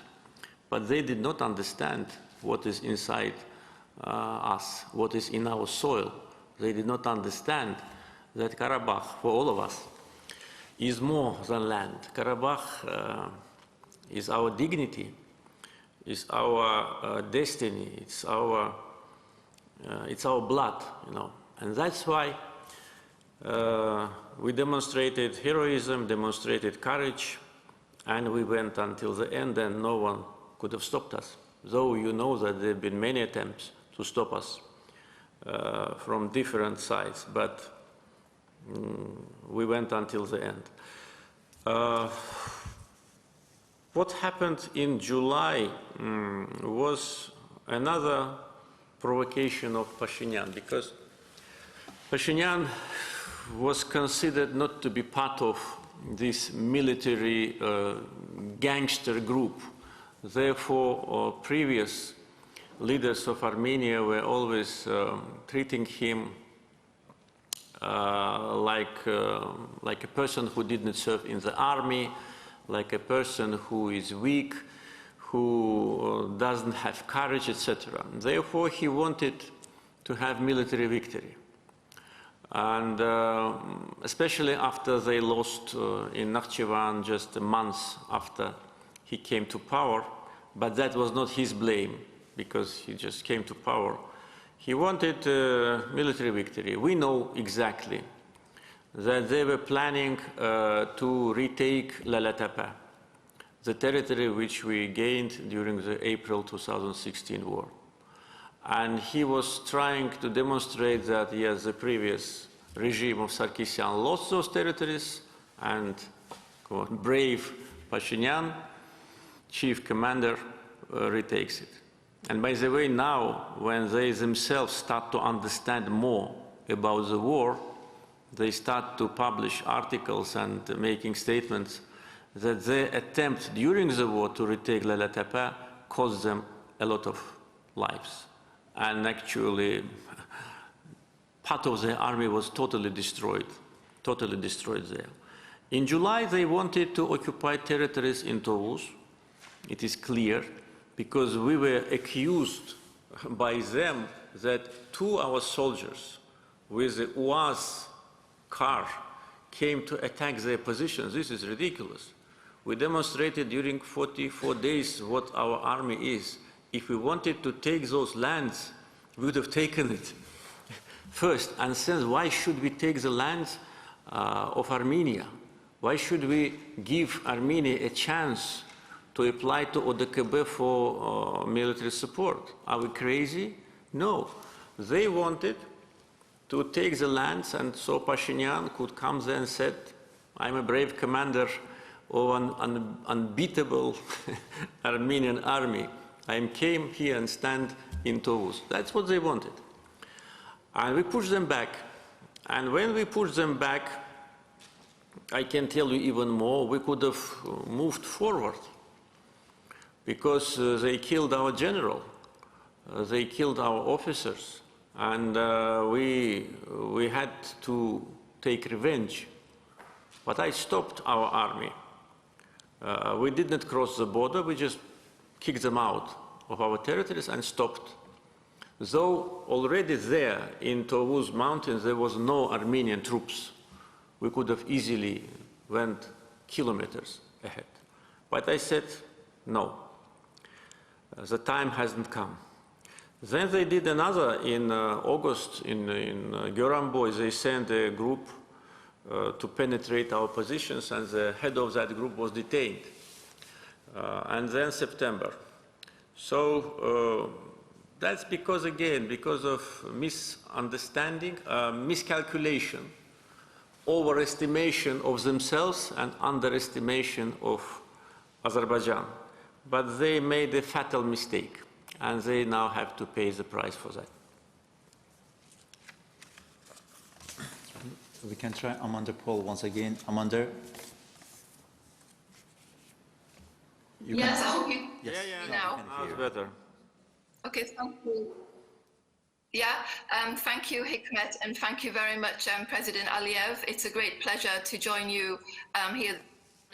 I'm based in Belgium. I want to ask a question about the EU. Many in Azerbaijan criticized the approach of the EU during how could the EU regain its credibility and influence in the post-war period?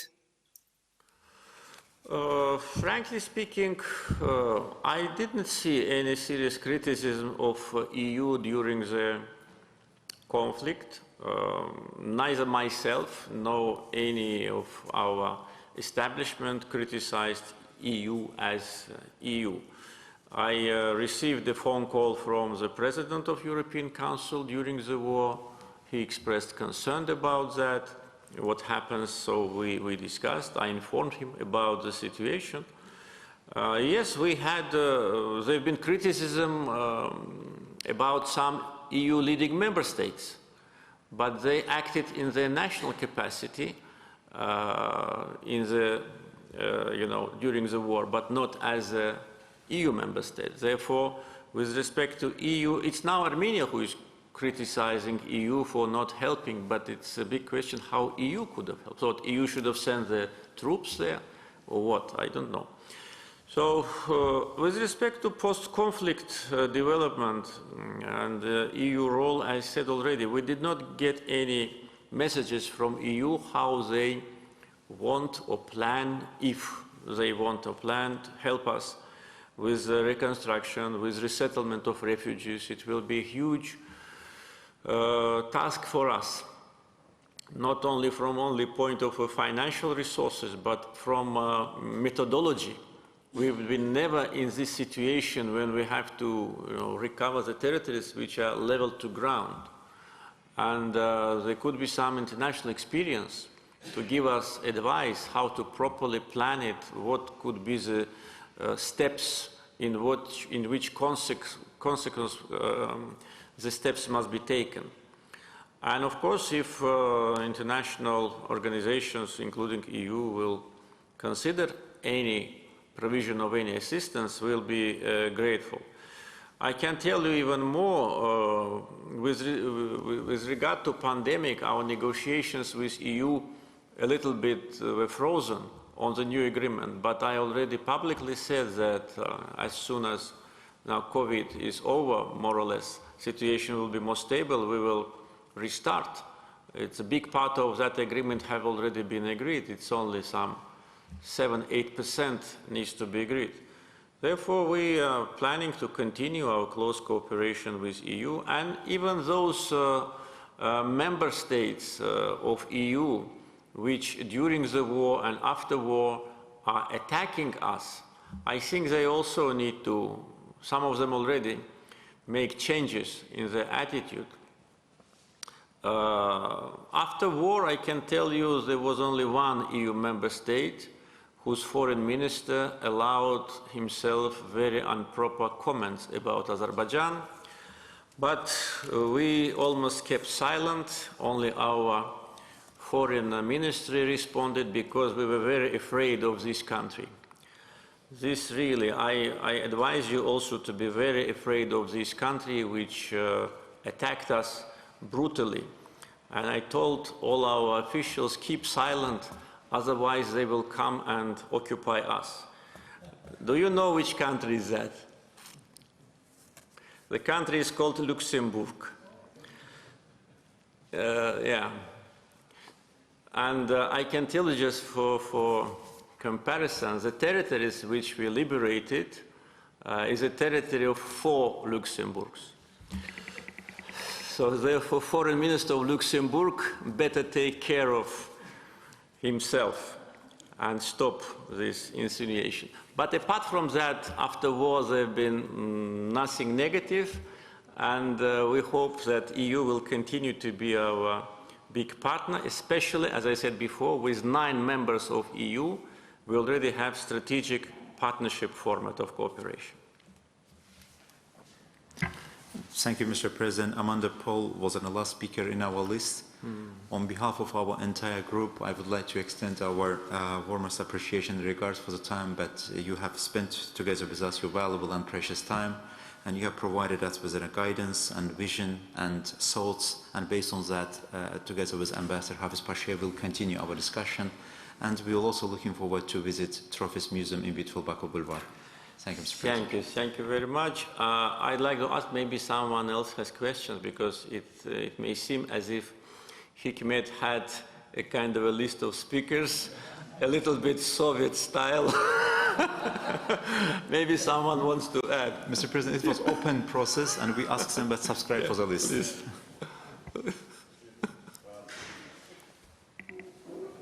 Thank you very much, Mr. President, for being generous with your time.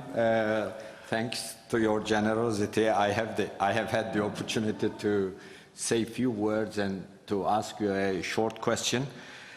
First, I'd like to begin adding my voice to the messages of congratulations on your great victory, which has certainly destroyed the Armenian mythology, if you like, and restored not only Azerbaijan's territorial integrity, but also Azerbaijan's psyche and psychology. It has boosted it, which is very important.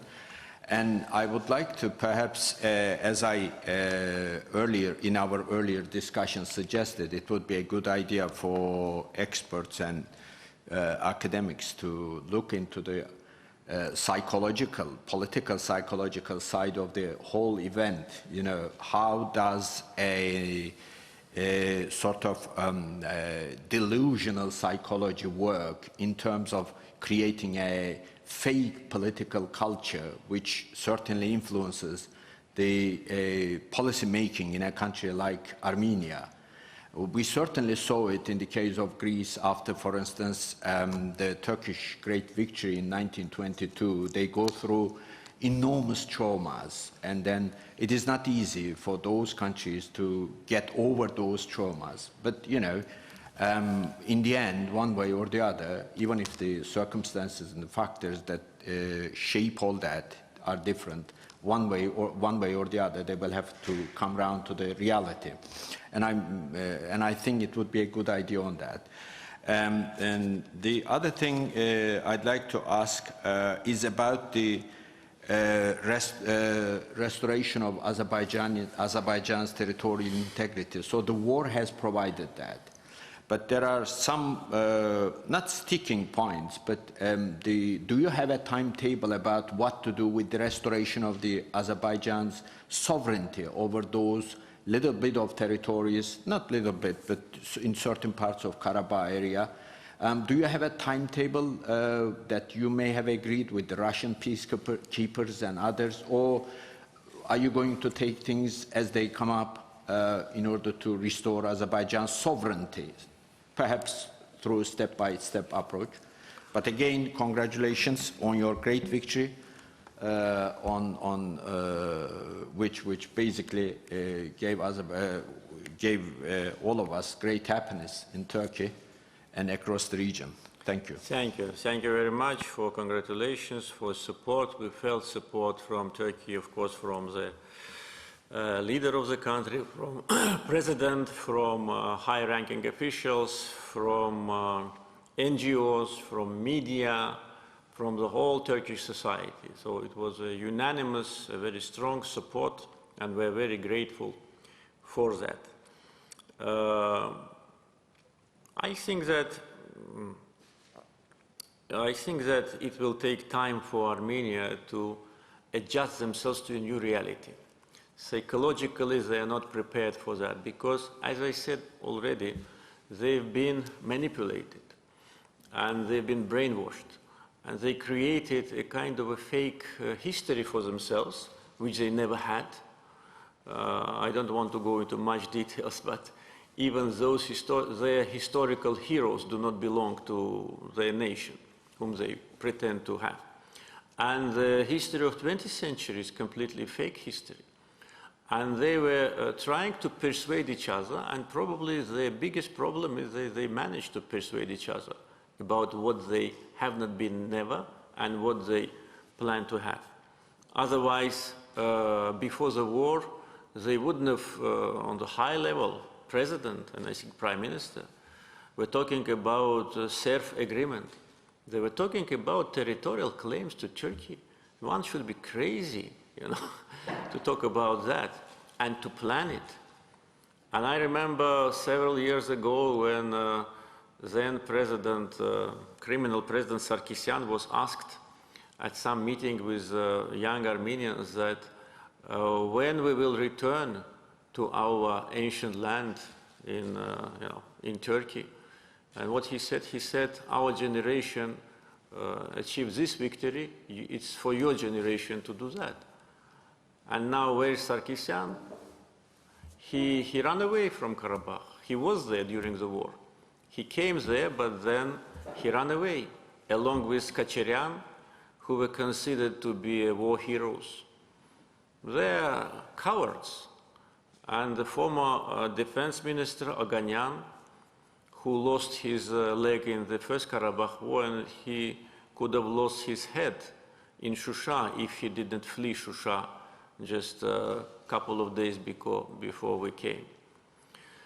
So this is their psychology. And they were raised that they are the greatest nation in the world. They deserve the whole, universal support. Everybody owes them. Nobody knows for what. And they were exploiting their fake stories in order to get some personal and corporate advantages. Then now, when everybody understood that their army does not exist, that they had 10,000 deserters, 10,000, unbeatable army, the whole their perception changed. This is a trauma, you're absolutely right, psychological trauma, but who is responsible? Themselves. Not only those who were in power, but the whole society is responsible. They need to open their eyes to understand that they will have to live in this environment. They are more and should be more interested in establishing relations with Turkey than Turkey. Turkey can live with this border closed forever. For Armenia, it's necessary. We can live forever. For instance, we talk about Zengezur corridor, yes, it will have connection with Nakhchivan, but don't we have connection now? Yes, we have. It will be for them, and they need to make this change. But if you ask me, is there anyone in Armenian political class who would realistically treat the situation? No.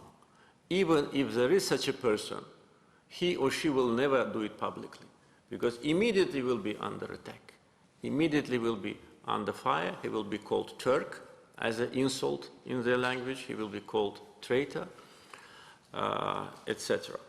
With respect to the timetable of sovereignty, I think I already said that Nagorno-Karabakh conflict is over. Those Armenians who live now under Russian peacekeeping forces control, as I said before, we consider them Azerbaijani citizens. It's a matter of time of reintegration of this region. We will not, push too hard, because we've done what was right. And I think these people themselves will understand that for them it is better to have normal relations with their neighbors. And even now, when whole logistical support to those territories goes through Barda and Agdam, once again it is clear that this is a region integrated with Azerbaijan. Lachin corridor did not exist 100 years ago. There have been no roads in Lachin and in Kelbejar until 1930s. People could go only by horses. And of course, this region had no connections with Armenia. It was fully integrated with the rest part of Azerbaijan, economically, socially, in every way, and it will be like that. That's reality. And we're ready. We have thousands of Armenians who live in Azerbaijan now.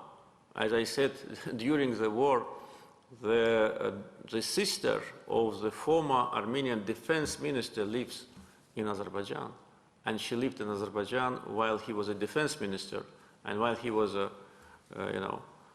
occupying our territories. And no one even pointed a finger on her. This is our culture and our policy. So full integration of Karabakh region is inevitable. It will happen, but we need to do it on time and with maximum patience. Yeah, please.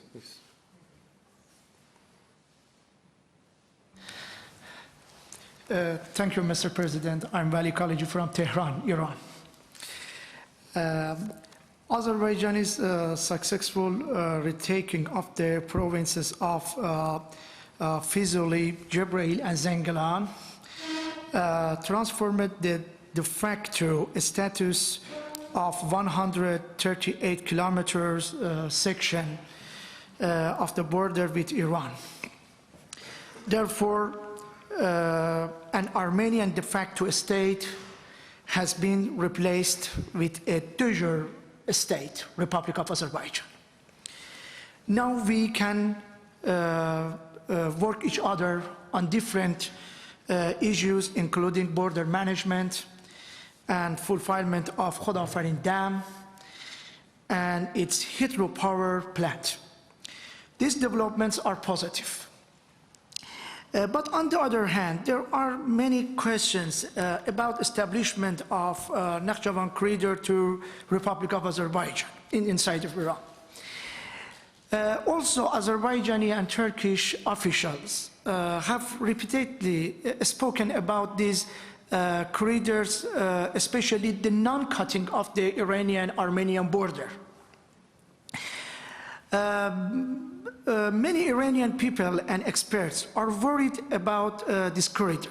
The question is, what will be the real width of this corridor? This corridor will be only the connection of citizens of the Nakhchivan and Azerbaijan, an internal corridor, or will it become our international corridor? Will this corridor be limited to human passage and transfer of the goods, or will be the military equipments also pass through it?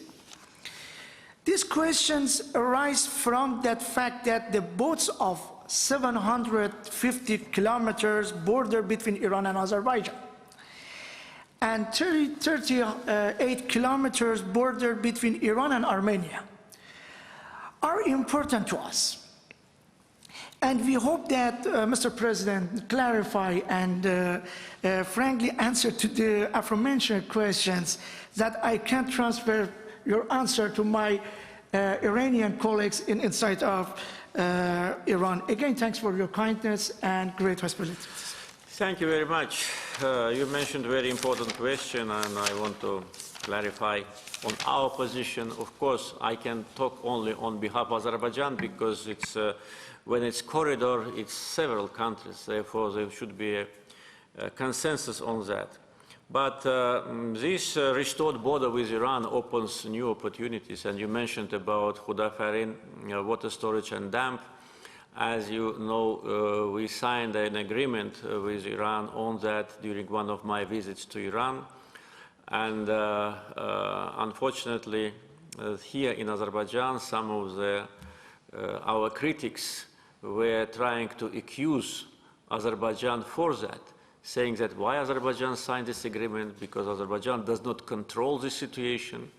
But they could not understand that by signing this agreement, once again, though in many documents Iran strongly supported our territorial integrity, once again that was a demonstration that Iran considers this territory as sovereign territory of Azerbaijan.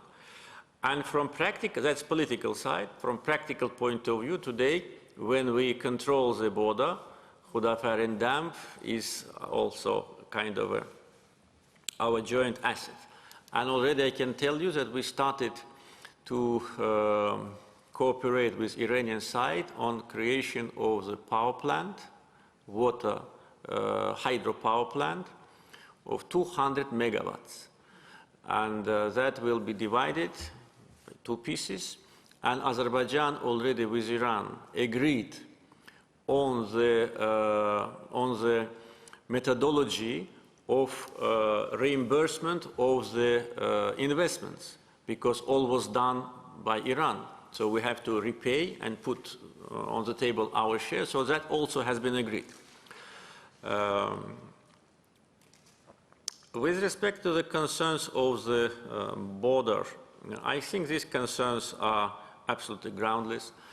And there have been such concerns in the beginning of post-war period, but you know that there have been high-ranking delegations from Iran visiting Azerbaijan, Minister of Foreign Affairs, Deputy Minister of Foreign Affairs, and we broadly discussed I personally, with both of them, with Mr. Zarif and with Mr. Arakchi, broadly discussed our views of that, and I think we found a common ground for that. And I know that after that, they also had visits to Russia, discussing the same issues, to Turkey, and we have full consensus. So Iran strongly supports this project. Moreover, Iran strongly supports the 3+3 format of cooperation, which practically the main issue now is this.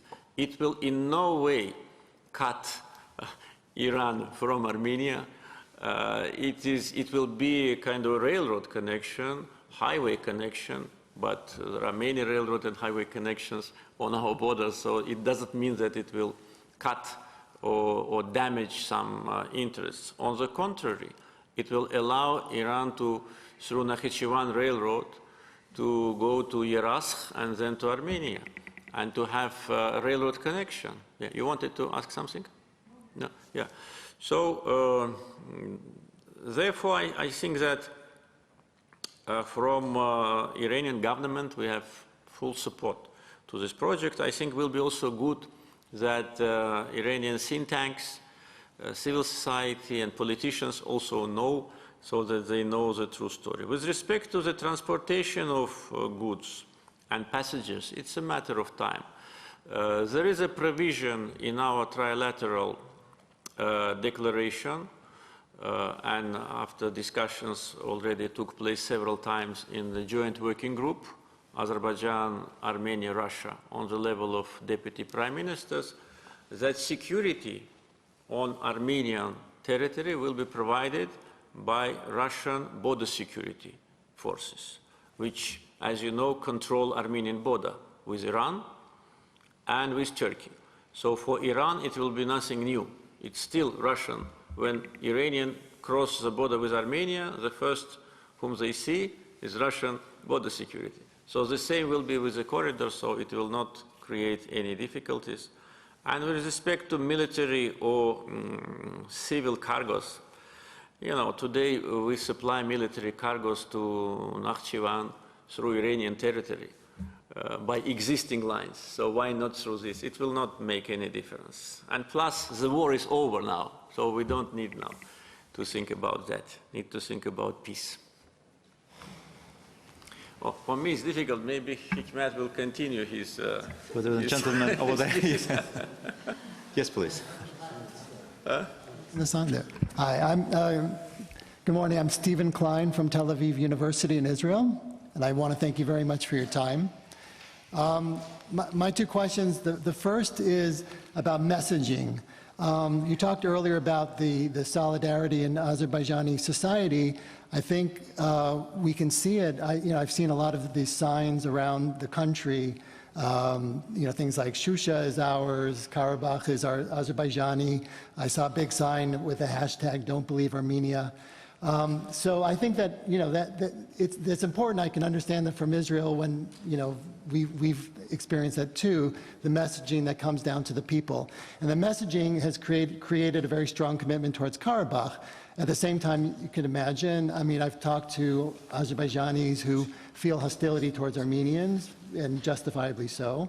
But it also makes Armenians feel unsafe, particularly those in Nagorno-Karabakh. We know that. You can make what's called you can try to make what's called an emotional deposit. You do the gestures that you've done for Nagorno-Karabakh, and for with using Azerbaijani territory, it's done as a positive gesture. But when it's done at the wrong time, it can be an emotional withdrawal because they're still feeling the trauma that you've also spoken of and recognized. So my question here is, now that Karabakh is under Azerbaijani control again, how will the messaging change? What's going to next be on those billboards? Instead of saying Shusha is ours and Karabakh is Azerbaijani, what will the next message be to create a new narrative where Azerbaijanis feel less hostile towards Armenians, and the Armenians of Karabakh will feel safe enough that they won't want to leave when the time comes to live under full Azerbaijani sovereignty, authority? My second question is about the status of women, which we haven't address with, in that the status of women, according to the research, is highly correlated with economic development and peace. And I understand that Azerbaijan's made a lot of progress in the last 20 years or so in that role, but sometimes closing that gap, you can make a lot of progress here. Closing that gap further gets harder. So I wanted to know how you see that and what you see the government's role in furthering advancing the status of women, so that there can be more diversity, more women around the table, making decisions, which shows, according to the research, will contribute to post-conflict development and cooperation. Thank you. Thank you very much. I will start from the second question, because women are always a priority, so you will understand me. I think that the role of women in Azerbaijan is pretty high in different segments, in different sectors of our life, and that was historically. The respect to women is a kind of a historical tradition of Azerbaijani people. And as you probably know, one of the first decisions of the Azerbaijan Democratic Republic, which was established in 1918, was to give the right to women to vote. It was 1918. And emancipation of women at that time was one of the priorities. And really today, I think the achievements are obvious. And for me, frankly speaking, it's sometimes it's strange when Azerbaijan is perceived as a country where women do not have enough rights, or women's rights are deteriorating, or the kind of a discrimination. Not at all. The fact that there's not many women here is because we have guests here. So it's your table now. But women in Azerbaijan, they have very high-ranking positions, and you know, chairman of parliament, and even higher position is also held by women. So I think that, and with respect to reconstruction, of course, we count very much, because women usually in Azerbaijan, they are working in the sectors of education and healthcare, and that will be the first priority on the liberated territories. The first hospitals, the first schools, that's what we plan to build in the first place. Therefore, women will be provided with decent job. With respect to these slogans and billboards, you know, Karabakh is Azerbaijan was said by me at the Valdai conference in Sochi. Why?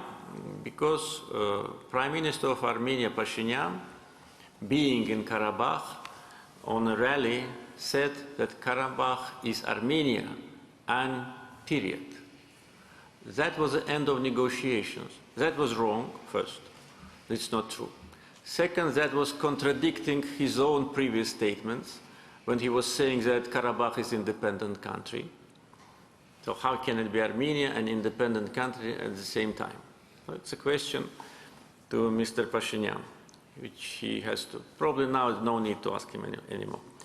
When I had a chance to speak on the conference, and that was live, I could have said it in Baku, and maybe not many people would have heard it, but I said it live on Russian TV, that Karabakh is Azerbaijan and exclamation mark. And that immediately became a hashtag, how do you call it, a slogan.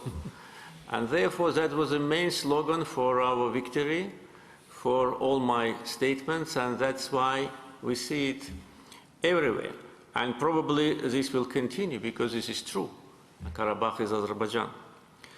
But with respect to the new billboards, I already said about one. We put one, "Welcome to Azerbaijan," on the road which Armenians consider to be their road, but it also irritates them. I don't know what to write. When we write "Karabakh is ours," they are not happy. When we write "Welcome to Azerbaijan," they are not happy. Probably they need to have this post-traumatic period to be treated well, and as I said, by politicians and by international community to guide them to adjust themselves with the new reality. But during the war and after war, we completely refrained from any hostile rhetorics.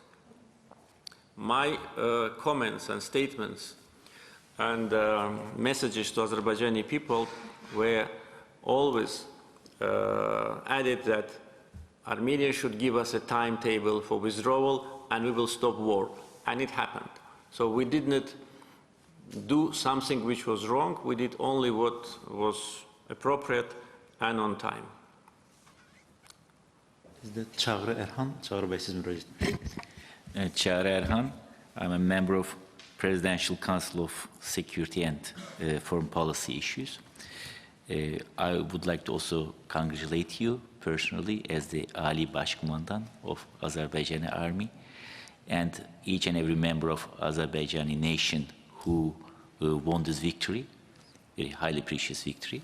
You mentioned Azerbaijani people had Turkish flags among with Azerbaijani flags in Azerbaijani cities, but I'm sure you also know in every Turkish city we had Azerbaijani flags throughout these 44 days of war.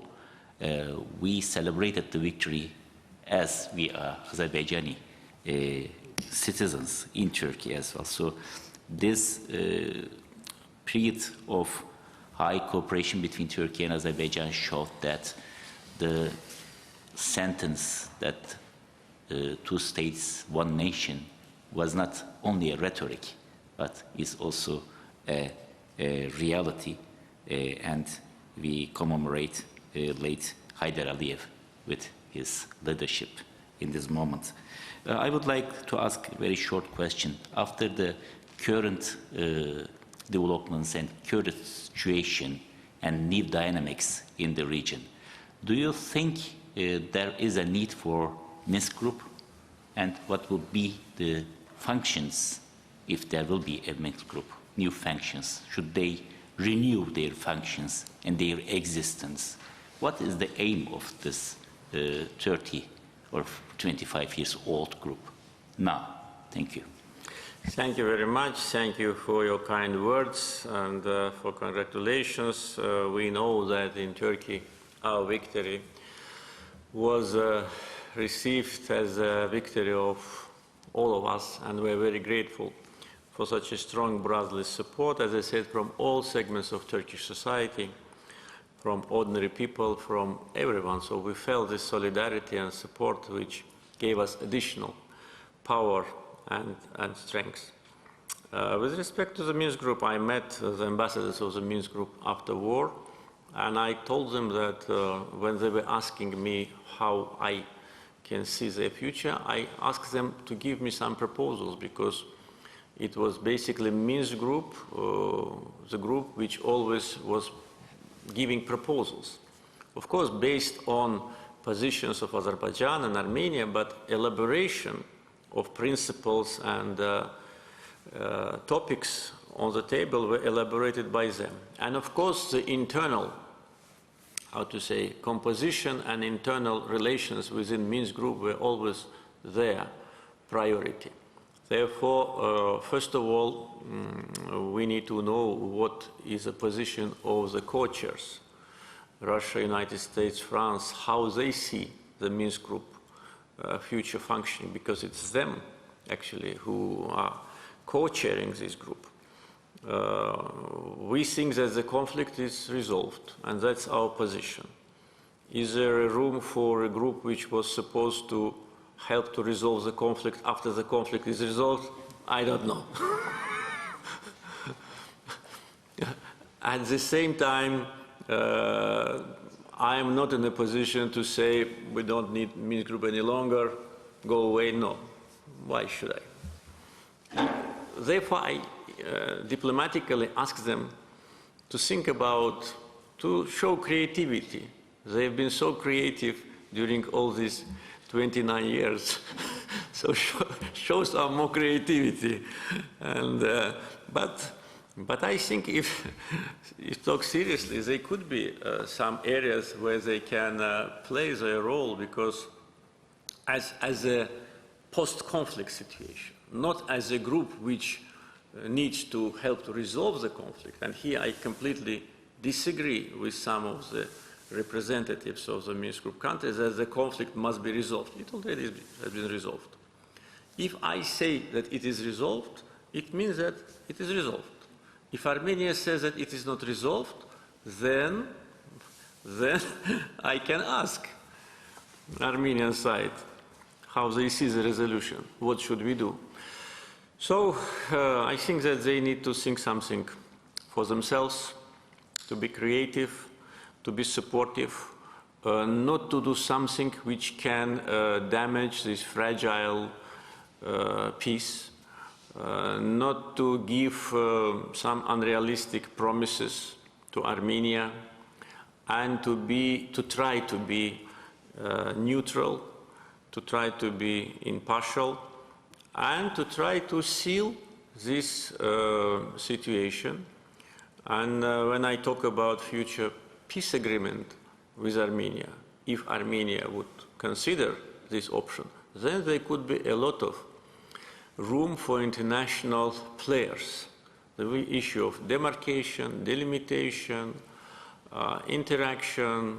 So we are part of international community, we are part of OSCE, and OSCE has a very special role in the region. Therefore, I think that they can be useful, but it's been quite some time that they do not visit us. I hope they will come soon with some proposals, and we will definitely look at these proposals with due attention.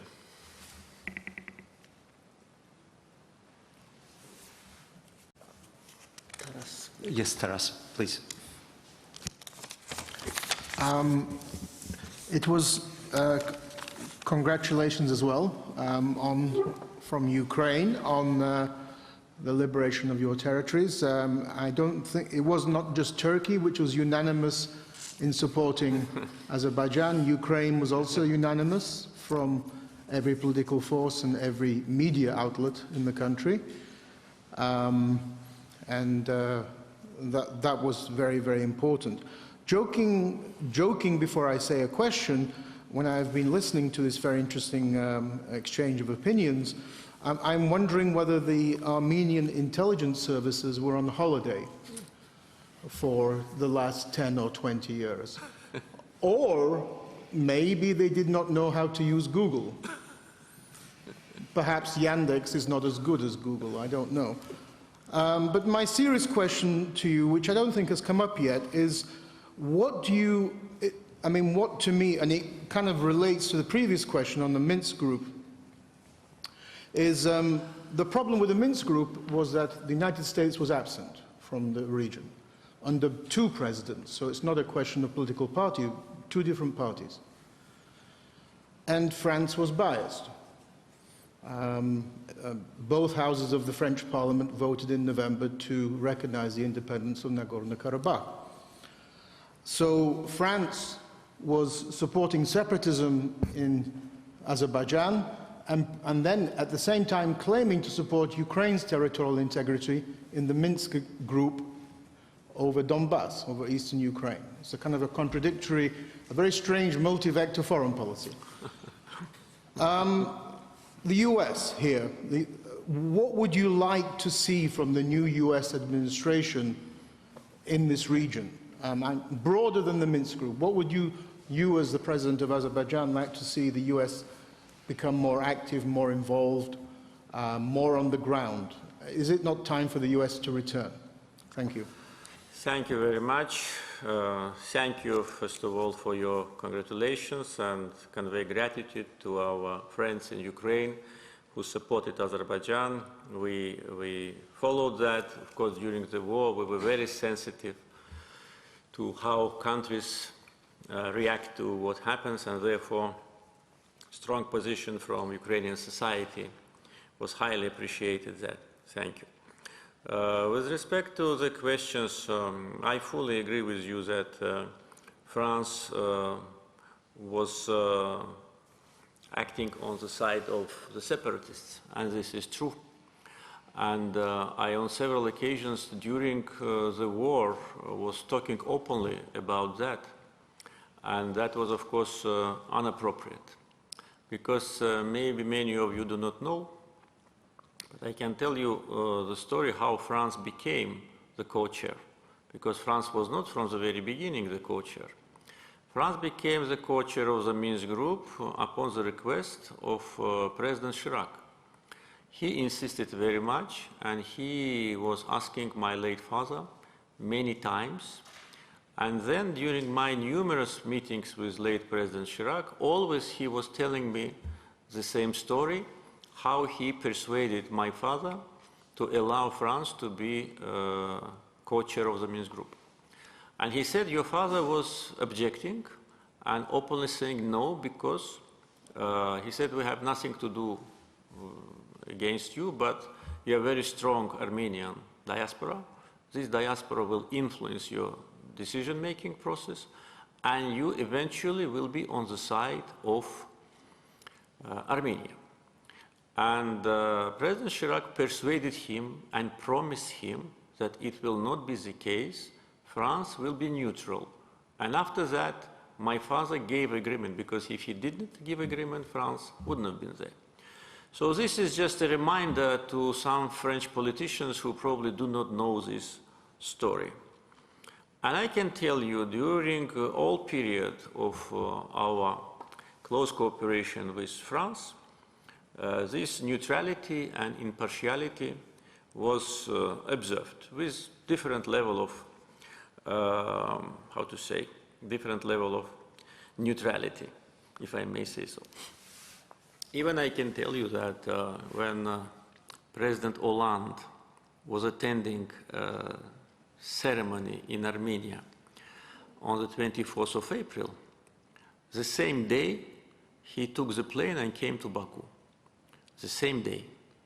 I was at that time in Çanakkale, together with President Erdogan, celebrating the victory in Çanakkale, and it happened that I arrived to Baku later than President Hollande.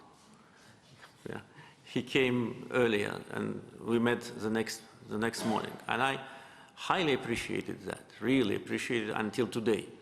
I remember it as a real sign of politician, statesman, responsible person who was a co-chair of the Minsk group, and he clearly understood that if he goes to Yerevan on this occasion, which will be highly unpopular in Azerbaijan, he should come here in order to show respect to us, to have balance, to demonstrate neutrality. Unfortunately, this diplomatic practice was lost during the war, and even before the war.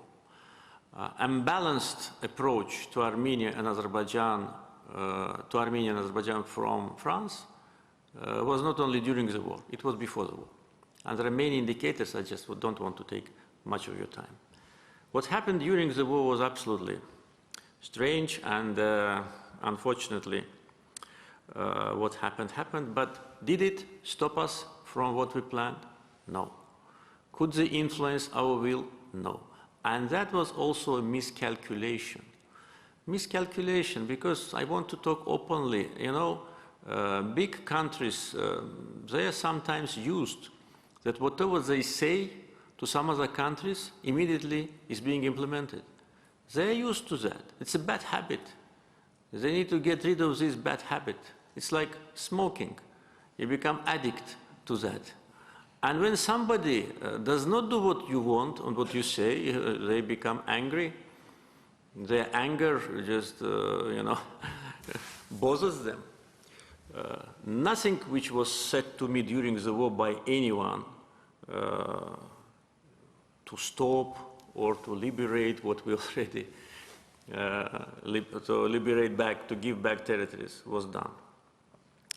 So, but I should also say that after war, situation changed, and there have been delegations from France, there have been messages and proposals to normalize relations. I said we didn't do anything wrong to our relations.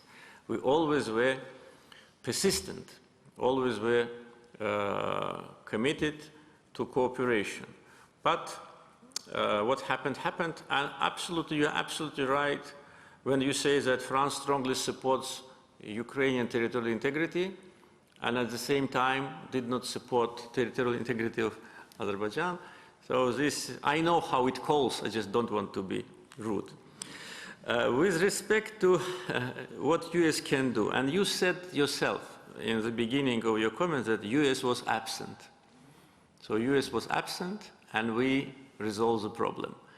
So I'm not saying, Matt, that US should be absent, but we did not get any message from new administration so far. Any message, zero. Administration already since January, even before, because it's already a process. Today it's April, zero message. Mr. Blinken called Pashinyan. I don't know what they talked about, but again the balance is, how to say, disturbed. I am not saying that we're waiting for the call of Mr. Blinken, no, but it's a co-chair. They should at least behave in a way that is balanced. So we didn't get any messages. We don't know what is the position of US government on issue related to our region. I received a kind letter from President Biden with respect to Nowruz holidays. I'm grateful for that, but that was probably the only message of congratulations. I know these kind of messages are sent to some other countries. So that's probably it.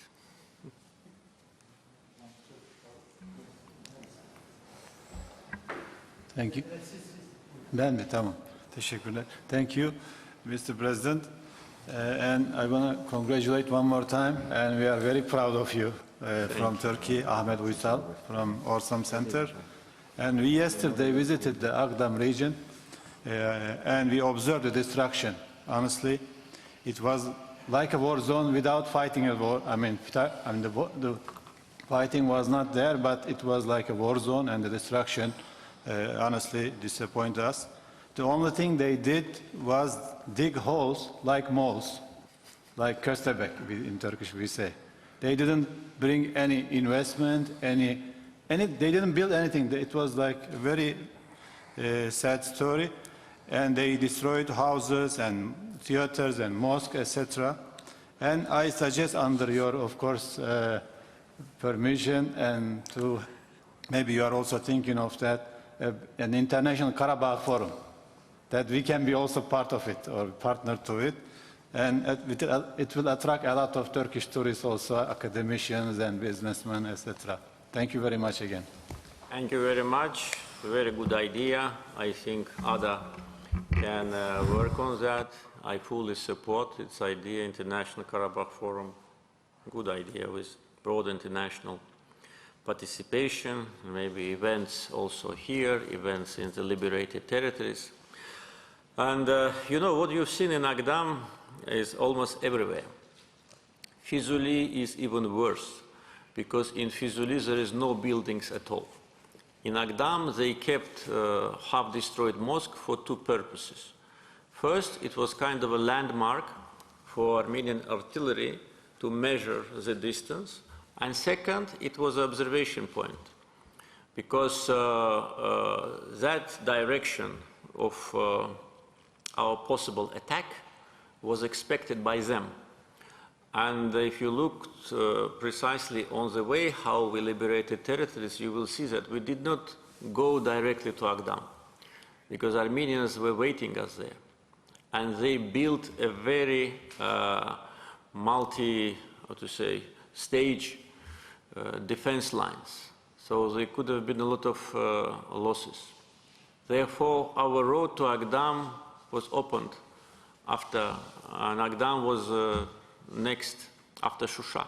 So we were planning to go there from other side, and as Armenian Prime Minister said, if he did not sign capitulation act on 10th November, they could have had 20,000 losses. I'm not sure about the number, because if they had 20,000 soldiers in Agdam, why they didn't fight? Yeah, it's a question. Why they keep 20,000 soldiers in Agdam while they lose territories which they occupy? But it's another story. But in Fizuli it is even worse. In Fizuli there is no buildings at all. Everything is demolished. In Gubadli they kept only 2 or 3 buildings which they used as a military storage. In Zangilan they made some settlement in Zangilan. They wanted people to settle, but they didn't have human resources. But also, I can tell you what they've done to Shusha. They always were saying that Shusha is an Armenian city, while it's a relatively new city. It was established in 1752 by Panakh Ali Khan, who came from Agdam region and who selected that territory as a fortress in order to defend himself, because he was attacked from different sides. And Shusha was settled by Panakh Ali Khan and ruled by him and his children and grandchildren until Ibrahim Khalil signed the Kürekçay Treaty with Russia in 1805. And he thought he saves him, his life. But after 1 year, Ibrahim Khalil and his family members were killed. That's different story. But we need to know this history, definitely. And I ask you to look at that history of Kürekçay peace agreement and what happened to the ruler of Karabakh after he signed it. So in Shusha they said it's Armenian, but it was such a terrible shape. When I came there first time, I was really surprised. It's absolutely devastation. They did not build any building.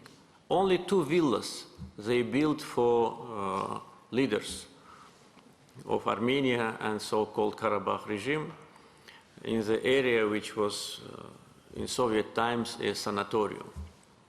Only destruction. I can tell you even more. When we entered the Hadrut region and the territories where there have been Armenian settlements, I haven't seen such a poverty anywhere, maybe for the last 20 years. And the question is, what did they do with all those money which they were collecting from diaspora? Every year they were conducting marathons collecting tens of millions of dollars in California, in France, in Russia, everywhere. And you cannot see it there. It does not exist. So we'll have to restore it, and we will restore it. And I think Karabakh Forum is a good idea. So thank you for this initiative. We have Tamian. Is it possible? A question? I think everybody already asked a question, no? One gentleman, Timon, from ADA. Yes, thank you, Mr. President. I'm Daniel Pommier from Sapienza University of Rome, Italy. Congratulations for restoring your national integrity. I think it's a lifetime achievement for a political leader, so compliments on personal basis too. So I want to ask, when do you think the IDP people will be allowed to return to the liberated territories? I know it's a long process that takes time, but I guess if you can give us some highlights in general terms of the returning process. Thank you, Mr. President. We want to return them as soon as possible. They've been waiting for so long time. But the biggest problem is mines. Armenia did not give us the mine map, though we know that they have it. And after war stopped, we have more than 100 casualties, only among civilians, not to mention military servicemen.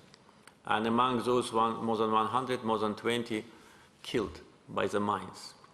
So this is another war crime, because the war is over. Why don't you give us the mine maps so we can, clean those territories? Therefore, a lot of things is to be done with demining. And demining is a very long process, and it takes time because we do not have enough qualified personnel. We now organize training and also purchasing equipment. The second important issue, and it has already started, is assessment of the damage. because we plan to sue Armenia in international legal institutions for these devastations, what they've done. Therefore, we are documenting all the devastations and destructions. We are creating a special passports for every building so that it's in the history and it will be a document to have a legal procedure. And of course, infrastructure projects, because we cannot send the people in the middle of nowhere. There should be decent living standards. And we already started projects. I can name some of them. For instance, construction of highways already started from Fizuli to Shusha, from Shusha to Jabrail, from Horadiz to Zangilan, from Barda to Agdam. All these are already in the process. The budget have been approved. Power generation, the lines, already the line to Shusha have been built. Now power station in Shusha will be opened soon. And as I said, maximum 2 years, all Karabakh will be, electrified and we will have access capacity. Then water supply. There is no water pipes. If people go there, what they're going to eat, what they're going to drink, how they're going to have their, agricultural activity. We need to plan properly and city planning, of course, because everything is level to ground. Therefore, there'll be new city planning projects. It's also now in the process. We started immediately, and I can tell you that the first city planning project which we will approve is Agdam, and other cities also. We started already one pilot project in one of the villages in Zangilan, Smart Village. I think the beginning of the reconstruction will start maybe next month, maybe in June, and hopefully by the end of the year that pilot project can be already implemented. At the same time, I already, in my communications with our partners from different countries, I already raised this issue to attract companies who can provide us with some ideas of city planning, of village planning. And we want to invite these companies to work with us because our construction capability is not enough to rebuild this territory. As I said, for Luxembourg, we have to rebuild. It's a serious task. Therefore, it's difficult to say when all of them will be returned, but they will be returned in stages. Most probably, the return will start from those villages which are situated close to infrastructure. For instance, in Agdam, Fizuli, Jabrail, they were easier to bring lines of electricity and water. And slowly, slowly, we will continue. At the same time, we are building now, we are planning, not yet, planning to build an airport in Lachin, because to get to Lachin is not easy. We need to have a cargo plane there in order to develop. And the road to Kelbejar also is being built. Existing road now is under control of the Russian peacekeepers. We are using this road, but sometimes it is not known when and how. Therefore, we need to build a lot of tunnels because the height of the mountains is 3,500 meters, and these roads did not exist before. So, again, I am a little bit difficult for me to say exactly when, but in stages, probably, hopefully, starting from the next year, first IDPs already must be settled. Good luck and God bless you. Thank you. I would just like to break the protocol and say one thing. Yes. Actually, we had arranged live coverage of this conference in Pakistan through your Facebook page, and a lot of young people are watching. And they just texted me to tell you that your leadership is not only the source of motivation for the Azerbaijani youth, but for the youth in Pakistan also. And especially told me to ask all the participants to have a special clap for the President. Thank you, thank you. Thank you very much. And I have one, it has been already presented to you. It's the first edition of what we've done about the former look of the cities and the destruction. There'll be many books like that, but this is the first edition, and it will be, or it is already distributed. So you're the first receivers of this book. So thank you once again for being with us. Thank you for your questions. And now we have a picture ceremony. Thank you.